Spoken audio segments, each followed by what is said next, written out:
Hi everyone. हम जून 2026 के जो करंट अफेयर्स हमारे सेकंड पार्ट रह गया था उसको कंप्लीट कर रहे हैं। अगर आपने पहला पार्ट नहीं देखा है तो पहले उसको देखिए, उसके बाद यहाँ पर आइएगा। ठीक है। अब आती है बात करंट अफेयर्स की पीडीएफ की। ठीक है, क्योंकि हम मैप में कर रहे हैं लेकिन एक पीडीएफ भी हमने प्रोवाइड करी है जो आगे फिर से मैं एक बार दिखाऊंगी। ठीक है। तो उस पीडीएफ को अवेल करने के लिए जो भी डिटेल्स हैं वो आज आपको टेलीग्राम जो चैनल है हमारा प्रिपेयर विद इच्छा का, वहां पर मिल जाएगी। ठीक है। बाकी आईआरबी के स्टूडेंट्स को टेंशन लेने की जरूरत नहीं है, उनके ग्रुप्स में उनको पीडीएफ मिल जाएंगी। एंड पीडीएफ तभी मिलेंगी जब हमारा मंथ का कंप्लीट हो जाएगा। ऐसा नहीं होगा कि आपको पहले पीडीएफ दे दी जाए। ठीक है। तो देख लेते हैं फिलहाल। सी सुपर कंप्यूटर्स की एक रैंकिंग निकाली जाती है। तो ये जो सुपर कंप्यूटर्स की रैंकिंग है इसमें टॉप पर कौन है बताओ, यूएस या चाइना? दो ऑप्शन है हमारे पास। तो हमारे पास जो पहला ये टॉप 500 की रैंकिंग्स निकाली गई हैं और 67वां एडिशन है। कौन सा एडिशन है? 67। ठीक है, 67th एडिशन है। तो सबसे टॉप पर है लिन शाइन। ठीक है, शाइन वाला जो शाइन होता है, तो याद रखना शाइन जो टर्म है ये चाइना से रिलेटेड लग रहा है।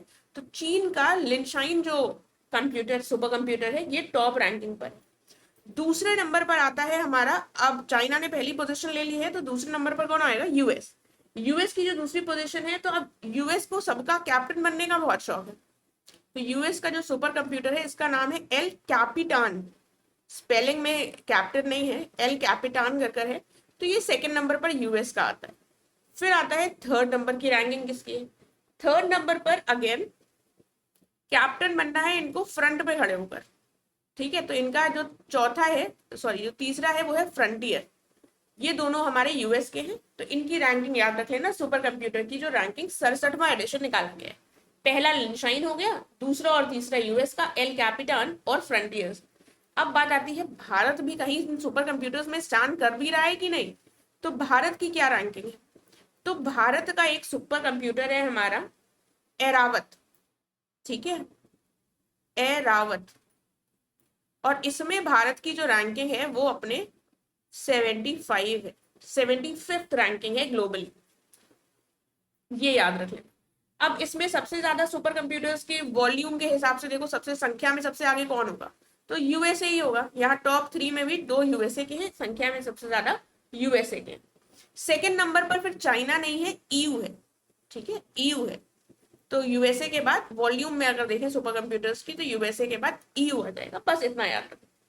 फिर हुआ क्या है, नई क्वांटम चिप्स डेवलप की गई हैं। अब ये जो क्वांटम चिप्स हैं इसको बस नाम से याद रख लो, ज्यादा हमको इसकी उसमें नहीं जाना है। ये जो क्वांटम चिप्स हैं ये किसने डेवलप की है? एक तो माइक्रोसॉफ्ट ने डेवलप की है। ठीक है, सत्य नडेला माइक्रोसॉफ्ट वाले जो है, इसने क्या, माइक्रोसॉफ्ट ने जो अनवील करी है क्वांटम चिप, इसका नाम है माजोराना 2। क्या नाम है? माजो राना 2। आप चाहे तो साथ में बोल भी सकते हो, 2-3 बार बोल लिया ना तो पेपर में प्रीलिम्स में टिक करने में टिक हो जाएगा। माइक्रोसॉफ्ट की माजोराना 2 है। दूसरी जो है एक और जो अनवील की गई है, एनवीडिया। एनवीडिया आपको पता है कि चिप्स के लिए बहुत बड़ी कंपनी के रूप में दिखाई दे रही है। ठीक है, इसने करा है, अब इसने एक स्पार्क जगा दिया है कि भाई सबसे आगे हम ही हैं। पिछले साल के करंट अफेयर्स में न्यूज में भी था। तो RTX स्पार्क इसकी क्वांटम चिप है। ठीक है, तो ये दो चिप्स याद रखनी है, नई अभी डेवलप की गई हैं बस। बाकी ये वाले सुपर कंप्यूटर्स के नाम थोड़े से देख लीजिएगा। फिर हमने काफी सारी चीजें देख ली थी। अब एक मिशन आता है, एक मिशन है सोलर। ठीक है, अब बहुत सारे देश हैं, कौन से देश ने भेजा हुआ है सोलर मिशन? सोलर है तो सूर्य का ही मिशन होगा, ऑब्वियस सी बात है। ठीक है, सोलर सन की जो एक्टिविटीज हैं उनको स्टडी करने के लिए ये भेजा गया है नासा के द्वारा। किसके द्वारा भेजा गया है? नासा का मिशन है। तो ये सोलर मिशन याद रखना नासा का है बस। फिर आता है अब स्टार को ट्रैक करना। स्टार्स को ट्रैक करने के लिए एक स्टार ट्रैकर बनाया गया है। ठीक है, तो ये जो स्टार ट्रैकर है, अब तारे गिनना समझ लो, तारों को गिनना नहीं, तारों को ट्रैक करना। तो अब ये एक फालतू का काम है, तो ये फालतू का काम नासा ने नहीं किया है। ठीक है, इंडिया ने किया होगा इंडिजिनसली। इसको देखो लर्न करने के लिए बता रही हूँ, ऐसा कोई फालतू का काम नहीं है। तो प्लीज लर्न करने के हिसाब से जो चीजें बताई जा रही है उनको वैसे ही लेना है, राइट। तो टेक मी टू स्पेस जो है भारतीय एक कंपनी है, ये डेवलप कर रहा है भारत का पहला इंडिजिनस स्टार ट्रैकर, ठीक है। टेक मी टू स्पेस कर है, इंडिजिनसली इसको डेवलप किया जा रहा है। ये सारी चीजें पीडीएफ में लिखी रहेंगी, यहाँ पर बस आपको लर्न करना है। देन जो चीजें मैप की होंगी वो आपको मैप पर लर्न करा दी जाएंगी।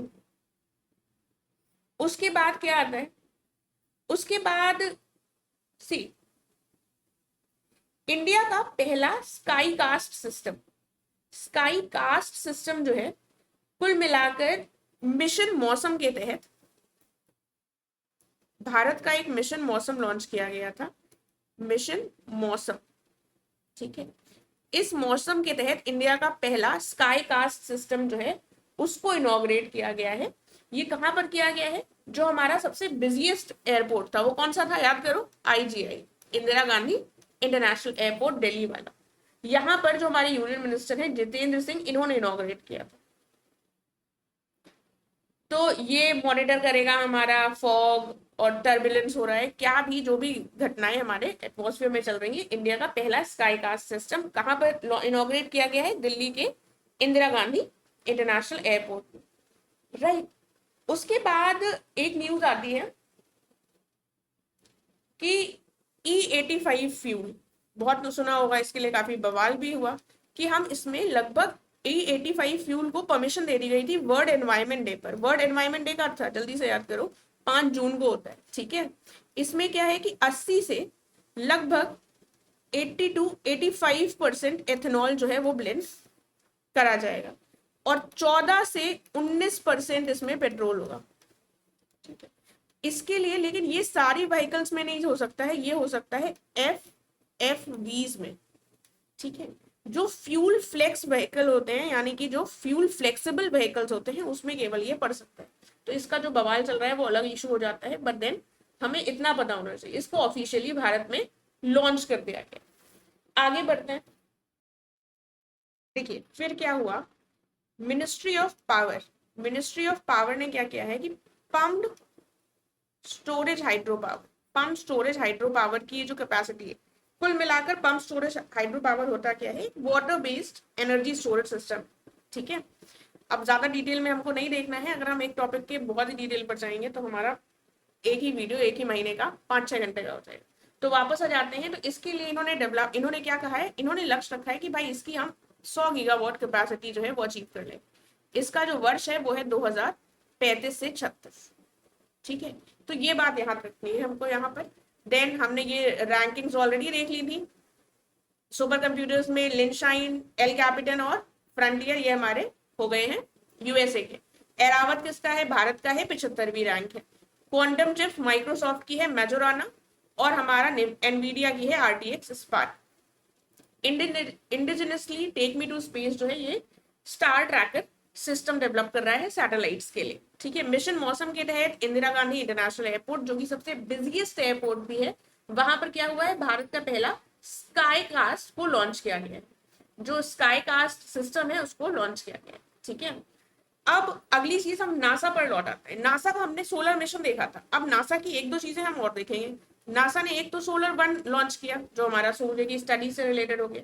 दूसरा मेवन या माविन जो भी इसको बोलेंगे, ये मार्स के एटमॉस्फेयर के लिए इसने भेजा था, जब भारत ने अपना भेजा था मॉम मिशन उसी टाइम पर। इसको इन्होंने फाइनली डिक्लेयर कर दिया है, इसका ये एंड हो गया स्पेसक्राफ्ट मिशन जून 2026 में, ठीक है।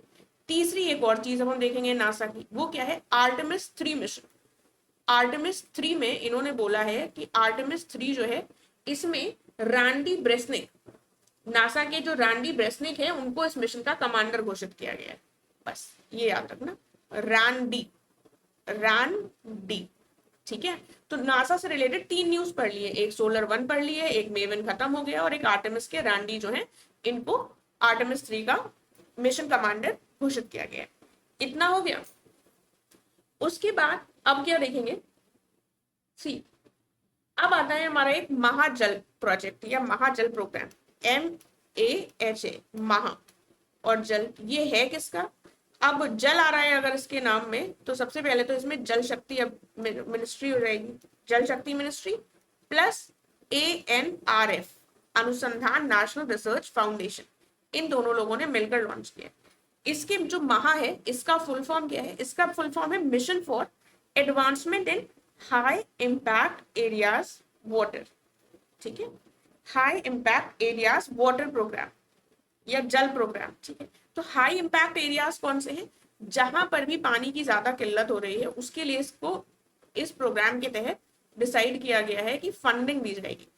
ऐसे एरियाज में रिसर्च हो, ठीक है, रिसर्च टेक्नोलॉजी के 5 साल के लिए इसको लाया गया है, ताकि 5 साल में इसके लिए एक सोल्यूशन लाया जा सके जो एरिया ज्यादा प्रभावित है। ठीक है, उनके लिए 5 years के लिए कुल मिलाकर। तो ये महाजल प्रोग्राम याद रख लेना किससे संबंधित है, 5 साल के लिए लाया गया है, 200 करोड़ रुपए इसको अलॉट किए गए। ठीक है, वाटर मैनेजमेंट, वाटर से संबंधित जो भी समस्याएं हैं उनके लिए सोल्यूशन ला सके, जल शक्ति मिशन और एएनआरएफ का। ठीक है, उसके बाद आगे बढ़ते हैं और दूसरी इंपॉर्टेंट चीज अब हम देखेंगे। देखो, एक बार अगर आपको याद हो तो पूछा जा चुका है, ये जो मिशन हैं, स्पेस मिशन पूछे जाते हैं। ठीक है, सिमिलरली अब भारत और फ्रांस का एक मिशन है जिसका नाम है तृष्णा। ठीक है, तृष्णा, इसकी हमको फुल फॉर्म भी पता होना चाहिए और ये हमको पता भी होना चाहिए किसके किसके बीच में। भारत का इसरो है और फ्रांस का क्या हो जाएगा? फ्रांस का हो जाएगा CNES, जो उनकी स्पेस एजेंसी है। ठीक है, ये एक अर्थ ऑब्जर्वेशन सैटेलाइट है। क्या है? अर्थ ऑब्जर्वेशन सैटेलाइट है। इसका फुल फॉर्म क्या है? इसका फुल फॉर्म है thermal infrared imaging satellite. Thermal infrared imaging satellite for high resolution natural resource assessment. For high resolution natural resource assessment. ठीक है, तो इसका बस नाम याद रख लेना। इसको लॉन्च कब किया जाएगा तृष्णा को? ये इंपॉर्टेंट है, ये 2027 में लॉन्च होगी। तृष्णा कब लॉन्च होगा? तृष्णा 2027 में लॉन्च होगी सैटेलाइट, इसरो और फ्रांस की मिलकर अर्थ ऑब्जर्वेशन सैटेलाइट। अब इससे ग्लोबल वाटर और जो फूड सिक्योरिटी है उसको मॉनिटर किया जाए। ठीक है, तो ये हमारा इंपॉर्टेंट हो जाता है। इसके बाद अब हम इंडिया के रिस्पेक्ट में कुछ चीजें देखेंगे। ठीक है, देखिए कुछ और पॉइंट्स देख लेते हैं। सबसे पहले जो यहाँ पर एक इंपॉर्टेंट पॉइंट आएगा, एक स्कीम है PM research chair scheme. Research के लिए शुरू की गई है तो मिनिस्ट्री ऑफ एजुकेशन के द्वारा शुरू की गई होगी, और रिसर्च से रिलेटेड है तो भाई ये इंडियन जो ओरिजिन के लोग हैं, इंडियन साइंटिस्ट हैं, रिसर्चर्स हैं, उनको अट्रैक्ट करने के लिए। ठीक है, उसके बाद एक याद रख लेना, वार्या AI मॉडल। अब भारत में अगर AI मॉडल कुछ डेवलप हो रहा है तो उसके पूछे जाने की संभावना रहती है, तो वार्या AI मॉडल अवतार ग्रुप है, उसने शुरू किया। ठीक है, बस ये 2 पॉइंट्स यहाँ पर याद रखना। फिर एक इंपॉर्टेंट आता है नेत्र। नेत्र भारत के द्वारा अपना बनाया हुआ airborne early warning and control system है। Airborne early warning and control system है नेत्र नाम का। इसको रिसेंटली क्लियरेंस दे दिया है DRDO ने। तो ये नेत्र इंपॉर्टेंट है सबसे ज्यादा। ठीक है, 3 चीजें हैं, प्रधानमंत्री रिसर्च या prime minister research chair scheme, ये मिनिस्ट्री ऑफ एजुकेशन की है, इंडियन ओरिजिन के साइंटिस्ट और रिसर्चर्स को अट्रैक्ट करने के लिए। वार्या AI मॉडल अवतार ग्रुप का है। नेत्र क्या है? Airborne early warning and control system.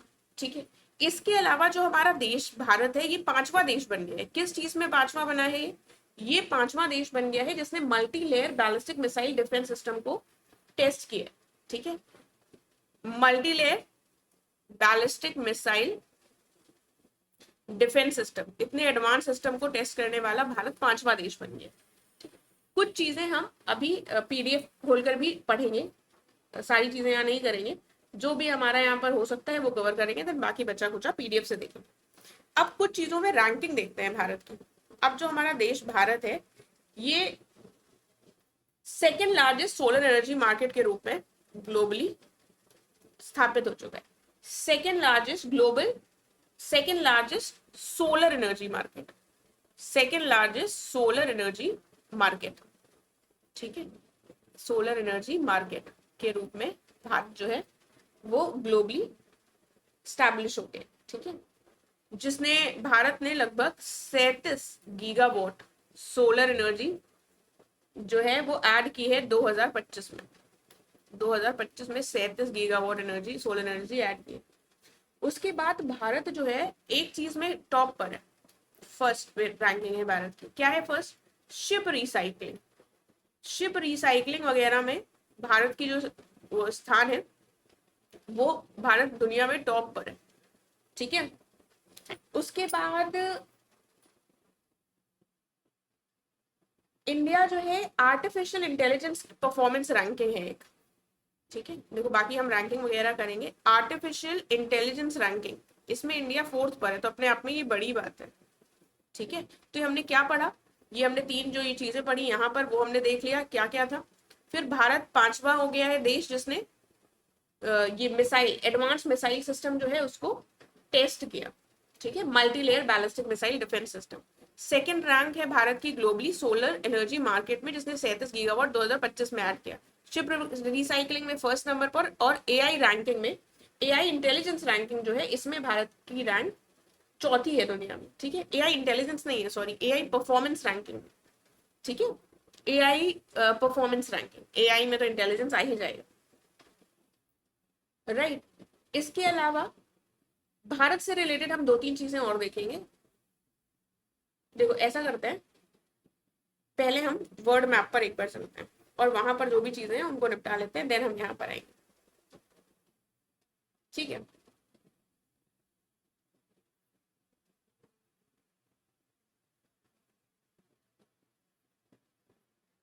ये पड़ता है हमारा यूएसए। ठीक है, जो यूएसए है इसके साथ इंडिया ने क्या किया है, अब ये जो रेयर मेटल्स हैं, ठीक है, ये जो रेयर एलिमेंट्स हैं, इसके लिए एक अग्रीमेंट साइन किया है यूएसए के साथ। ठीक है, तो ऐसी चीजें जो पावरफुल देश है उन्हीं के साथ हो सकता है, क्रिटिकल मिनरल्स और रेयर अर्थ मेटल्स। तो अग्रीमेंट टू स्ट्रेंथन इनकी supply chain, rare earth metals की सप्लाई चेन, इन सबको स्ट्रेंथन करने के लिए यूएसए से भारत ने साइन किया। फिर चाइना के साथ तो ऐसा कुछ किया नहीं है। फिर आता है इधर हमारा जापान, ये जापान, जापान के साथ भारत ने क्या किया है, एक जॉइंट क्रेडिटिंग मैकेनिज्म दोनों ने मिलकर अपॉइंट अडॉप्ट किया है। जॉइंट क्रेडिटिंग मैकेनिज्म दोनों ने अडॉप्ट किया। इसका संबंध किससे है, ये पेरिस अग्रीमेंट के अंतर्गत अडॉप्ट किया है। और इसमें पेरिस अग्रीमेंट में क्या था कि भाई जो कार्बन एमिशन है, CO2 एमिशन है, उनको कम किया जाए। ठीक है, लो कार्बन टेक्नोलॉजी को ट्रांसफर करके ये ऐसा प्रयास किया जाएगा, टेक्नोलॉजी ट्रांसफर का प्रयास होगा यहाँ पर। इस क्रेडिटिंग मैकेनिज्म को याद रखना है, किसने, भारत और जापान ने साइन किया। उसके बाद फिर यहाँ आ जाता है हमारा यूके। यूके की क्या न्यूज है, यूके और इंडिया ने CETA, comprehensive economic and trade agreement sign किया है, जो इफेक्ट में कब से आएगा, इसकी डेट याद रख लेना, हम जुलाई के करंट अफेयर्स में इसको कवर करेंगे, 15 जुलाई को। ठीक है, ये हमारी सारी न्यूज हो गई देशों की। इसके अलावा और क्या चीजें हमें देशों से रिलेटेड देखनी है, यूएसए के साथ ही, यूएसए में ही देख लेते हैं, फिर से यूएसए में चलते हैं। यूएसए में क्या हुआ, यूएसए ने तीसरा रिम्पैक जो मिलिट्री एक्सरसाइज है उसको होस्ट किया। ठीक है, यूएसए के हवाई में, यूएसए के हवाई, जो हवाई आइलैंड है यूएसए में, इसने 30वां एडिशन किसका होस्ट किया, 30th है ये, 30th रिम्पैक। देखो मिलिट्री एक्सरसाइज आपको पता है बहुत इंपॉर्टेंट, अगर होगा तो एग्जाम से पहले हम सारी मिलिट्री एक्सरसाइजेज एक साथ कर लेंगे। फिलहाल मंथली कर रहे हैं तो उसको देख लीजिए। ये एक बाइनियल मैरीटाइम एक्सरसाइज है, यानी कि 2 वर्ष में एक बार होती है। ये एक्सरसाइज हुई कब, ये एक्चुअली हुई नहीं है, ये होनी है। ये होनी है हमारी 24 से 31 जुलाई के बीच में। ठीक है, ये होगी।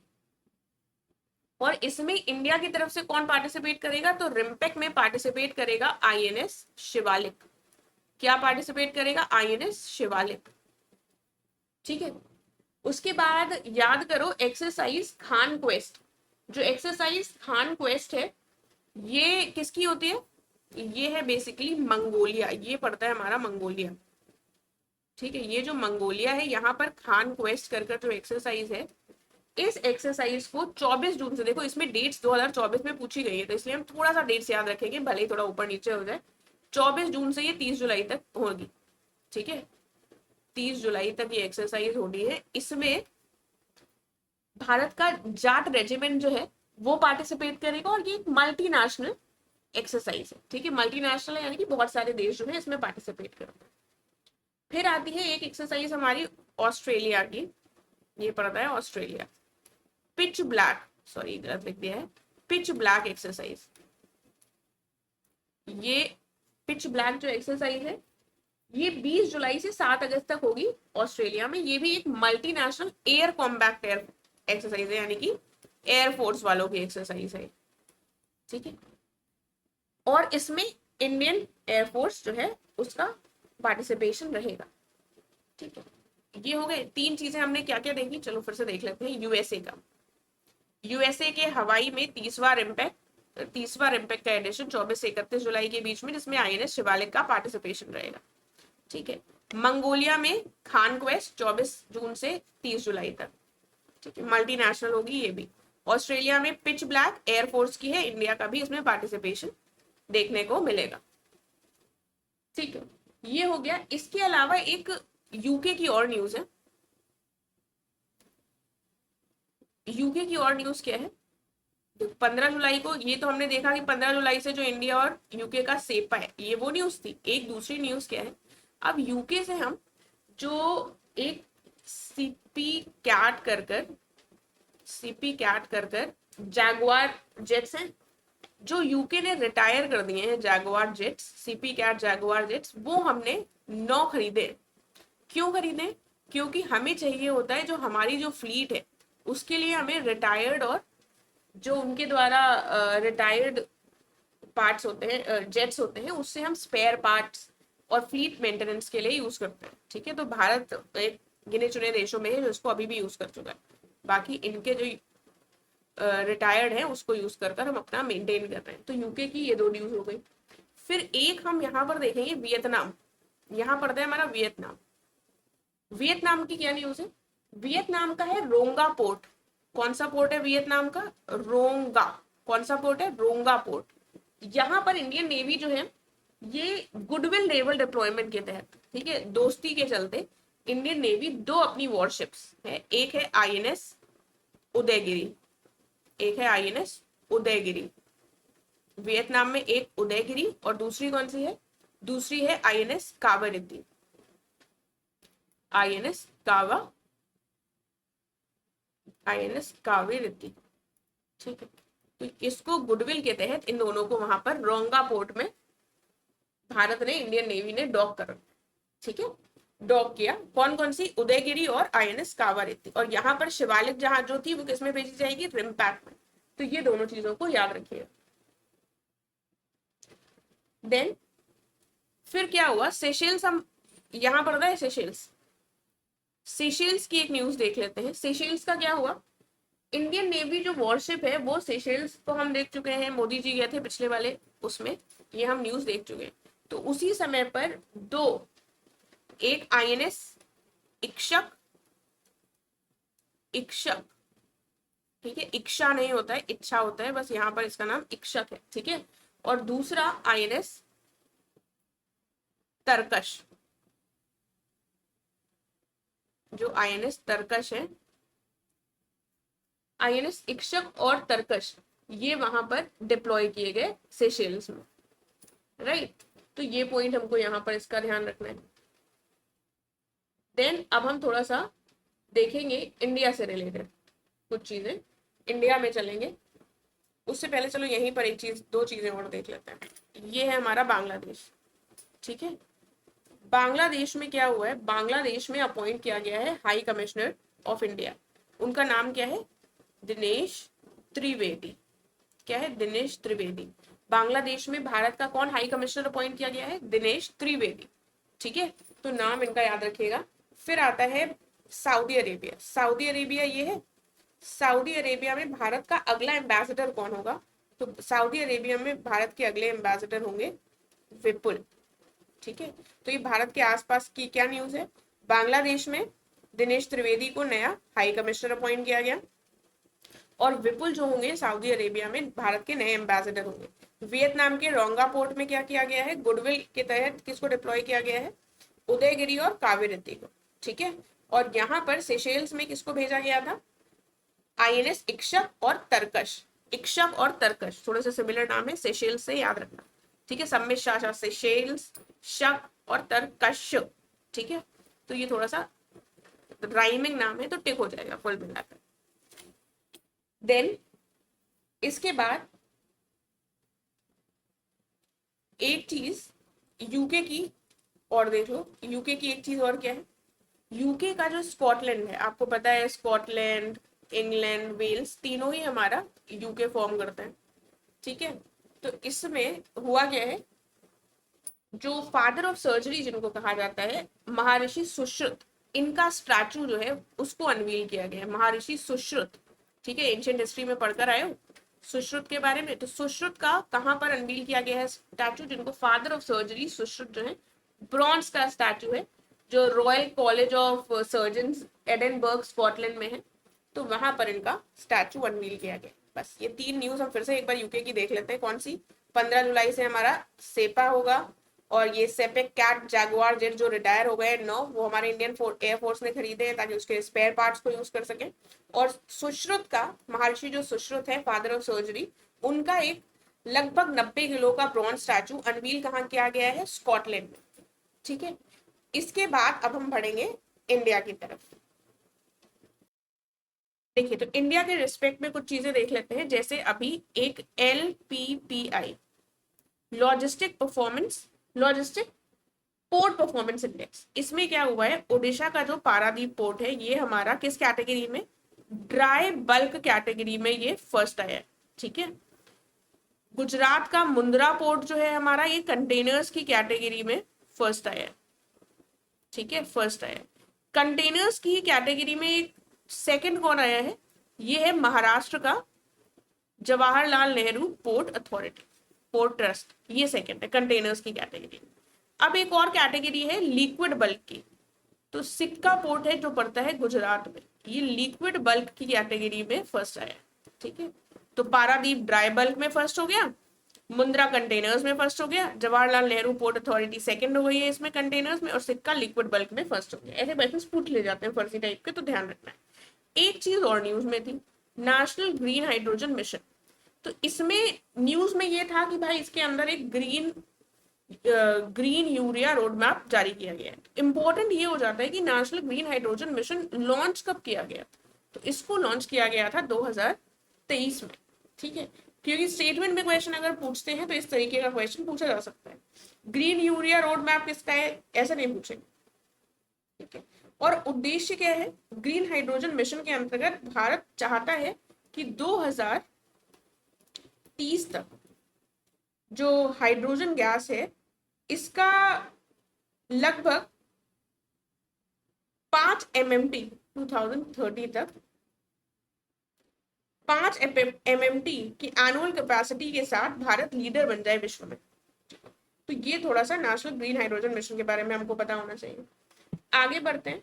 एक है भारत टैक्सी, टर्म सुनोगे, भारत टैक्सी क्या है?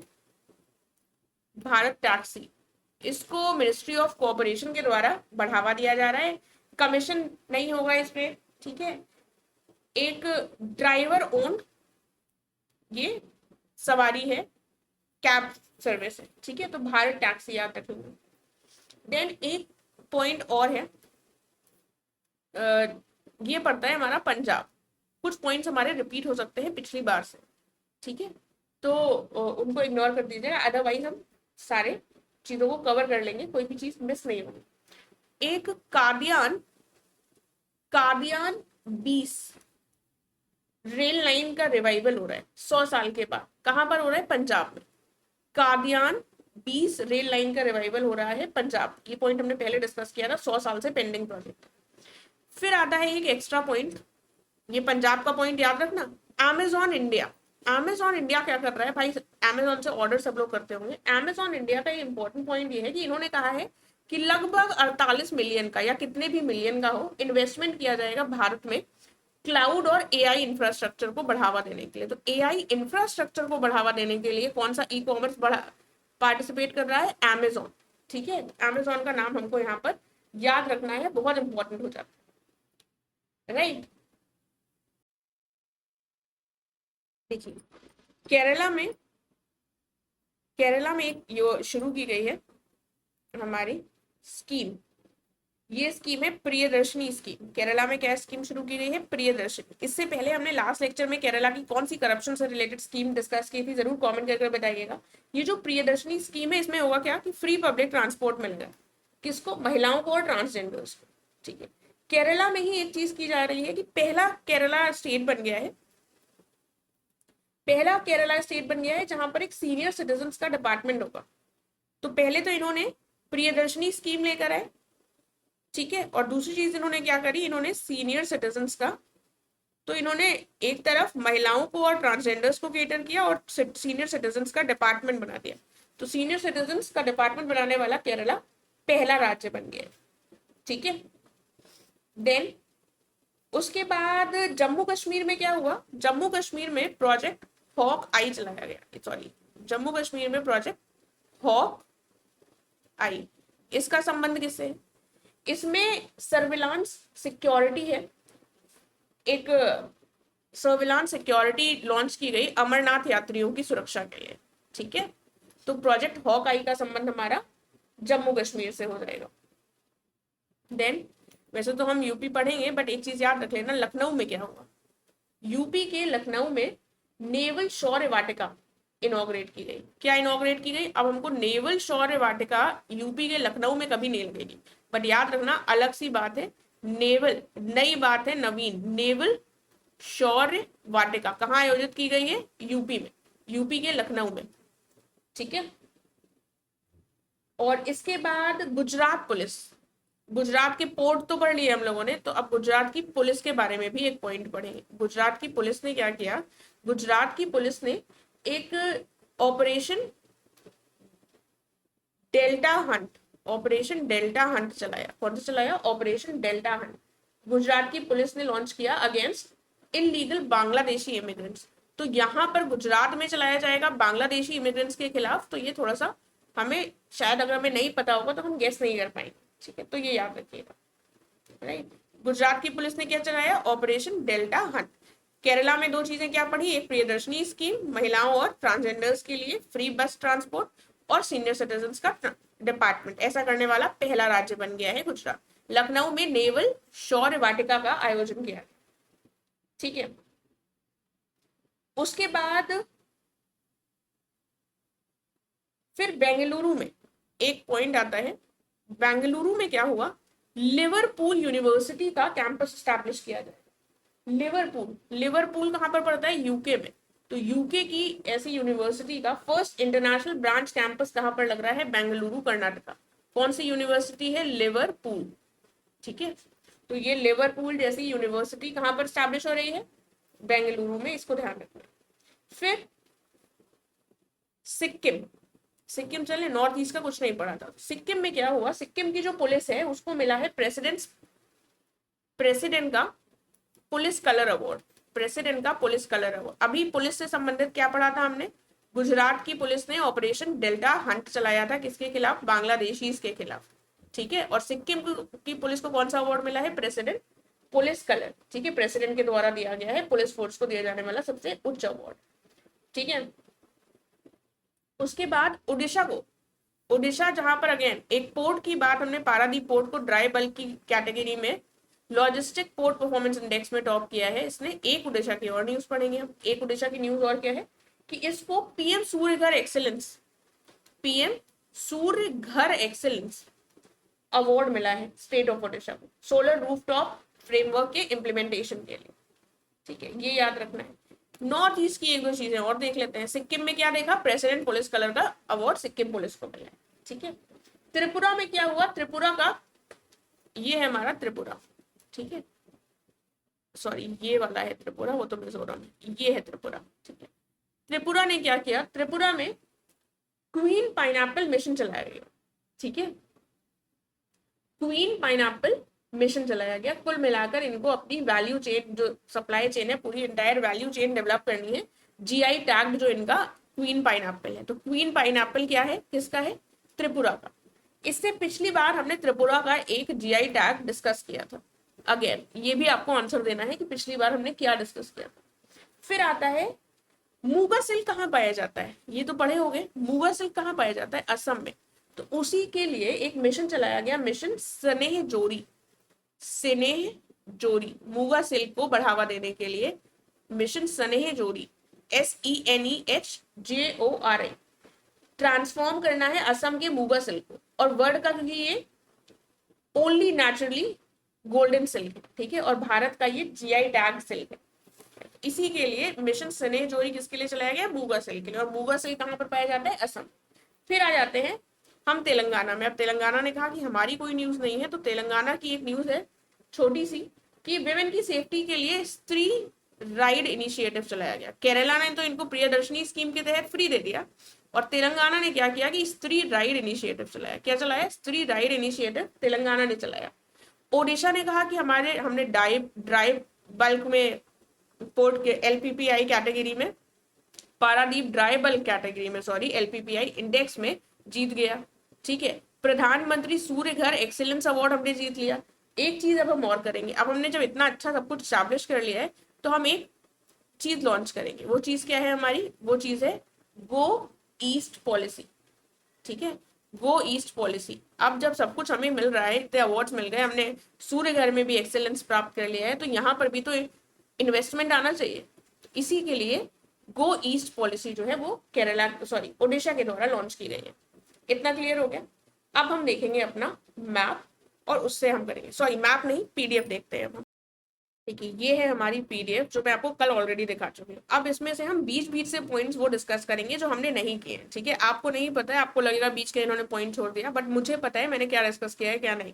तो हम सिर्फ वही चीजें डिस्कस करेंगे जो नहीं करी। ठीक है, जैसे कंट्रीज के सेक्शन में हमें एक पॉइंट जो डिस्कस करना है वो ये है कि चाइना के ग्रीन गोल्स में क्या चाइना ने कहा है कि भाई हम 50% non fossil fuel energy consumption कर देंगे 2030 तक। तो चाइना की एक ये न्यूज हमने मिस करी है।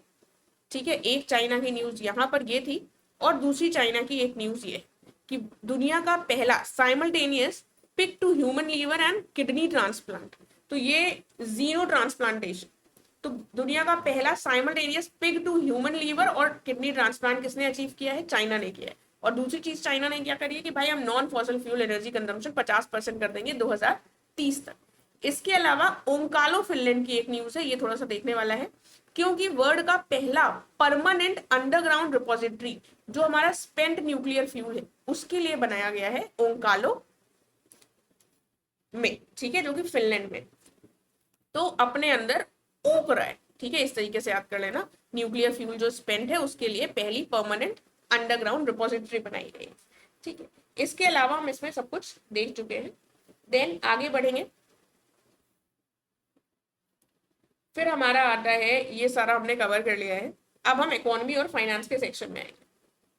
ठीक है, इकोनॉमी और फाइनेंस के सेक्शन में थोड़ा सा रटना पड़ेगा, बट कोई प्रॉब्लम नहीं है, हम सिर्फ रट लेंगे साथ। वर्ल्ड बैंक ने GDP ग्रोथ के लिए भारत की क्या कहा है कि 25-26 में एस्टिमेटेड कितनी है? 7.7। ठीक है, अब आपको करना क्या है, इसको लर्न कैसे किया जाता है कि IMF ने कुछ कहा होगा, ठीक है, RBI ने कुछ कहा है, वर्ल्ड बैंक ने खुद कुछ कहा है, सबकी एक साथ लिख लेनी है। ठीक है, तो हमें जब कंपैरिजन से पढ़ेंगे तो याद रहेगा, क्योंकि अभी तो हमको लग रहा है फाइनेंशियल ईयर 2025-26 में, जैसे आगे अभी हम उसको डिस्कस करेंगे किसी लेक्चर में, तो हम आपको ये याद रखना है कि वर्ल्ड बैंक ने क्या GDP ग्रोथ एस्टिमेट किया है 25-26 के लिए? 7.7%। ठीक है, प्रोजेक्टेड 2026-27 के लिए कितना है? 2026-27 के लिए प्रोजेक्टेड है 6.6। तो ये नंबर इजी है, एक बार 7.7 है, जब 2026 की बात होगी तो 7.7 है, और 2027 की बात होगी तो 6.6 है, तो हमको ये लर्न रहेगा। 6th लार्जेस्ट ग्लोबल इकोनॉमी हो गया है Bharat, USA, China, Germany, Japan और UK के बाद। ठीक है, एक्सपोर्ट्स की कैटेगरी में अगर हम देखें तो 8वां लार्जेस्ट एक्सपोर्टर रहा है 2025 में। मर्केंडाइज एक्सपोर्ट जो है वो बढ़े, जो कपड़े लत्ते से संबंधित होते हैं वो बढ़े हैं लगभग 14.5%। अब 14.66 से बेटर है कि हम लगभग 14.5% इंक्रीज हुई है। कितना हो गया है? 162.69 बिलियन। देखो ऐसे इकोनॉमी में क्वेश्चंस पूछ लिए जाते हैं। ठीक है, तो याद रखना 8वां लार्जेस्ट एक्सपोर्टर रहा है 2025 में, और मर्केंडाइज एक्सपोर्ट 14.5% ग्रो होकर लगभग 162 US डॉलर्स हो गए। ठीक है, फिर एविएशन मार्केट अगर हम देखें भारत की, तो भारत तीसरा लार्जेस्ट डोमेस्टिक एविएशन मार्केट हो गया, दुनिया का तीसरा लार्जेस्ट डोमेस्टिक एविएशन। अब देखो हर इंसान फ्लाइट से उड़ रहा है, तो हम हर तीसरा इंसान उड़ रहा है, तो इसलिए तीसरा लार्जेस्ट हो गया है। ब्राजील और इंडोनेशिया को इसने पीछे छोड़ दिया। वर्ल्ड बैंक ने अप्रूव किया है लगभग 1.5 बिलियन का पैकेज एक्सेलरेट करने के लिए भारत में एम्प्लॉयमेंट और job generation across India.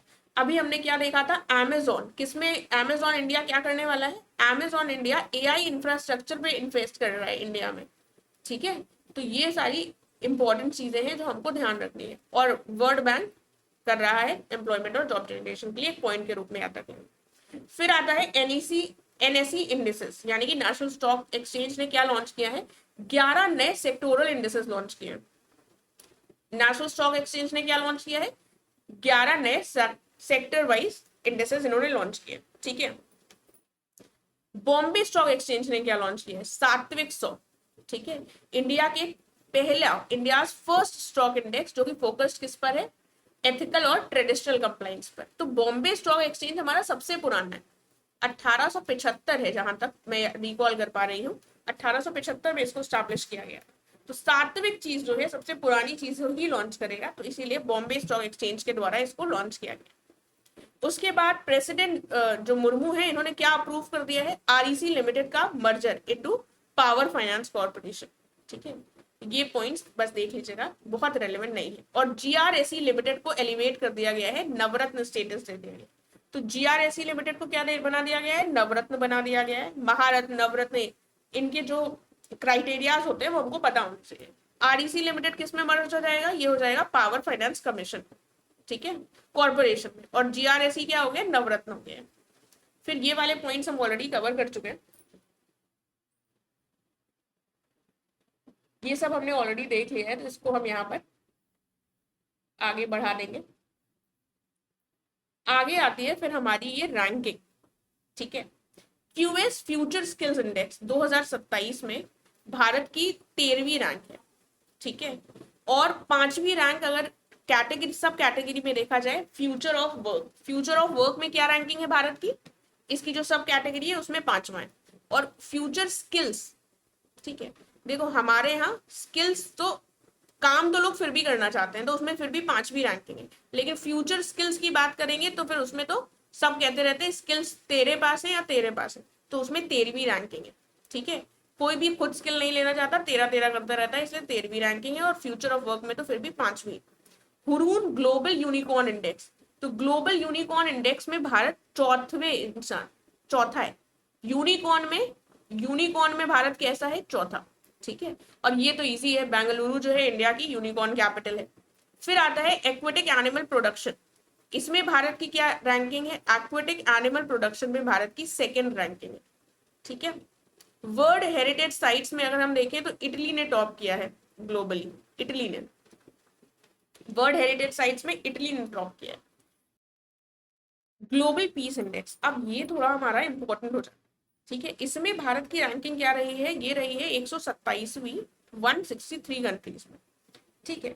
Important इसलिए हो जाता है कि भाई इसमें एक तो ग्लोबल पीस इंडेक्स अपने आप में इंपॉर्टेंट है, ऊपर से इसमें भारत की जो रैंकिंग है वो डिक्लाइन की है, क्योंकि ये हम पढ़ रहे हैं 2026 की रैंकिंग। और 2025 में अगर हम देखें भारत की रैंक, तो ग्लोबल पीस इंडेक्स में भारत की रैंकिंग थी 115, ठीक है, 115 थी। तो इसको भी याद रखना, इक्वली इंपॉर्टेंट है।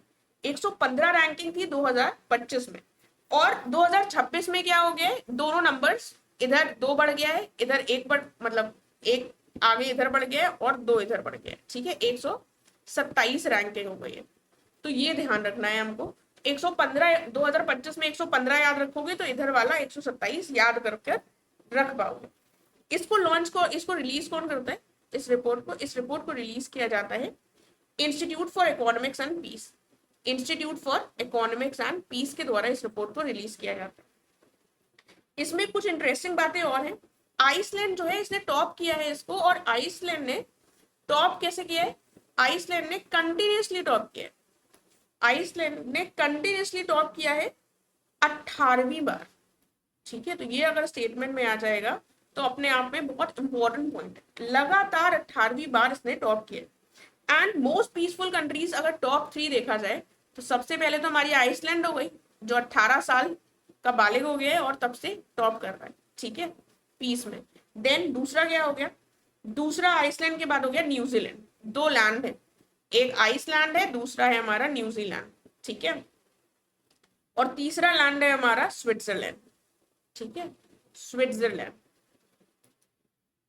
ठीक है। आइसलैंड, न्यूजीलैंड और स्विट्जरलैंड, ये तीनों हमारे टॉप के तीन कंट्रीज हैं, ये याद रखते हैं। इसमें अगेन एक पॉइंट हम ऐड करेंगे, पोलैंड। जो पोलैंड है, सबसे ज्यादा इसने इंप्रूवमेंट दिखाया है पूरी दुनिया में, इसका जो स्कोर है वो काफी ज्यादा इंप्रूव हुआ है, ठीक है। एंड अभी भी इसके इंटरेस्टिंग फैक्ट्स खत्म नहीं हुए हैं। सबसे लास्ट पोजीशन पे बॉटम कंट्री कौन सी है, लीस्ट पीसफुल देश है हमारा रशिया।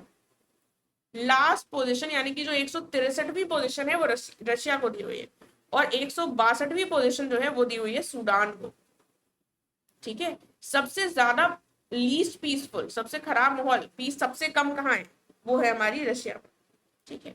और भारत का जो पड़ोसी है भूटान, उसको 16वीं पोजीशन दी गई है, ठीक है। तो भूटान जो है वो आराम से 16 साल का है, खुश है। आइसलैंड 18 साल से टॉप पर है, आइस जमी हुई है, कोई वहां पर दंगा हो ही नहीं रहा है, लोग हिल ही नहीं पा रहे हैं। उसके बाद न्यूजीलैंड है और स्विट्जरलैंड है, ये टॉप 3। पोलैंड ने सबसे ज्यादा इंप्रूवमेंट किया है, रशिया इसका बॉटम पर है, रशिया से जस्ट ऊपर सूडान है।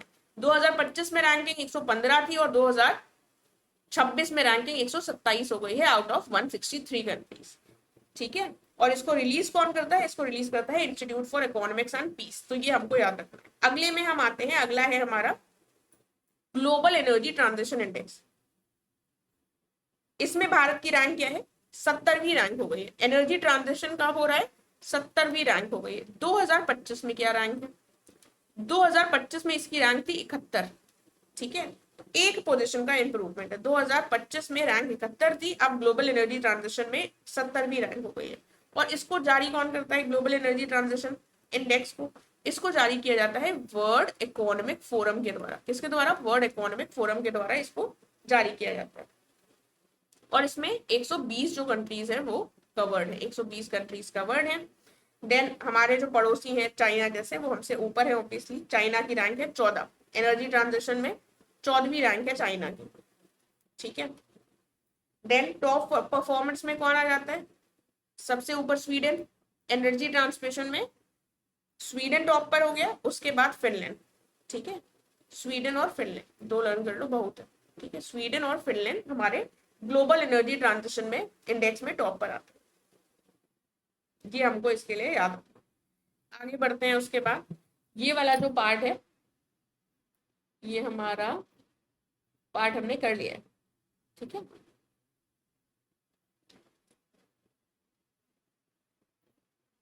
ये पार्ट कर लिया है हमने पूरा, अग्रीमेंट्स वगैरह ये हमने कवर कर रखे हैं। देन इसमें आ जाते हैं हेल्थ एंड सोशल वेलफेयर, ठीक है।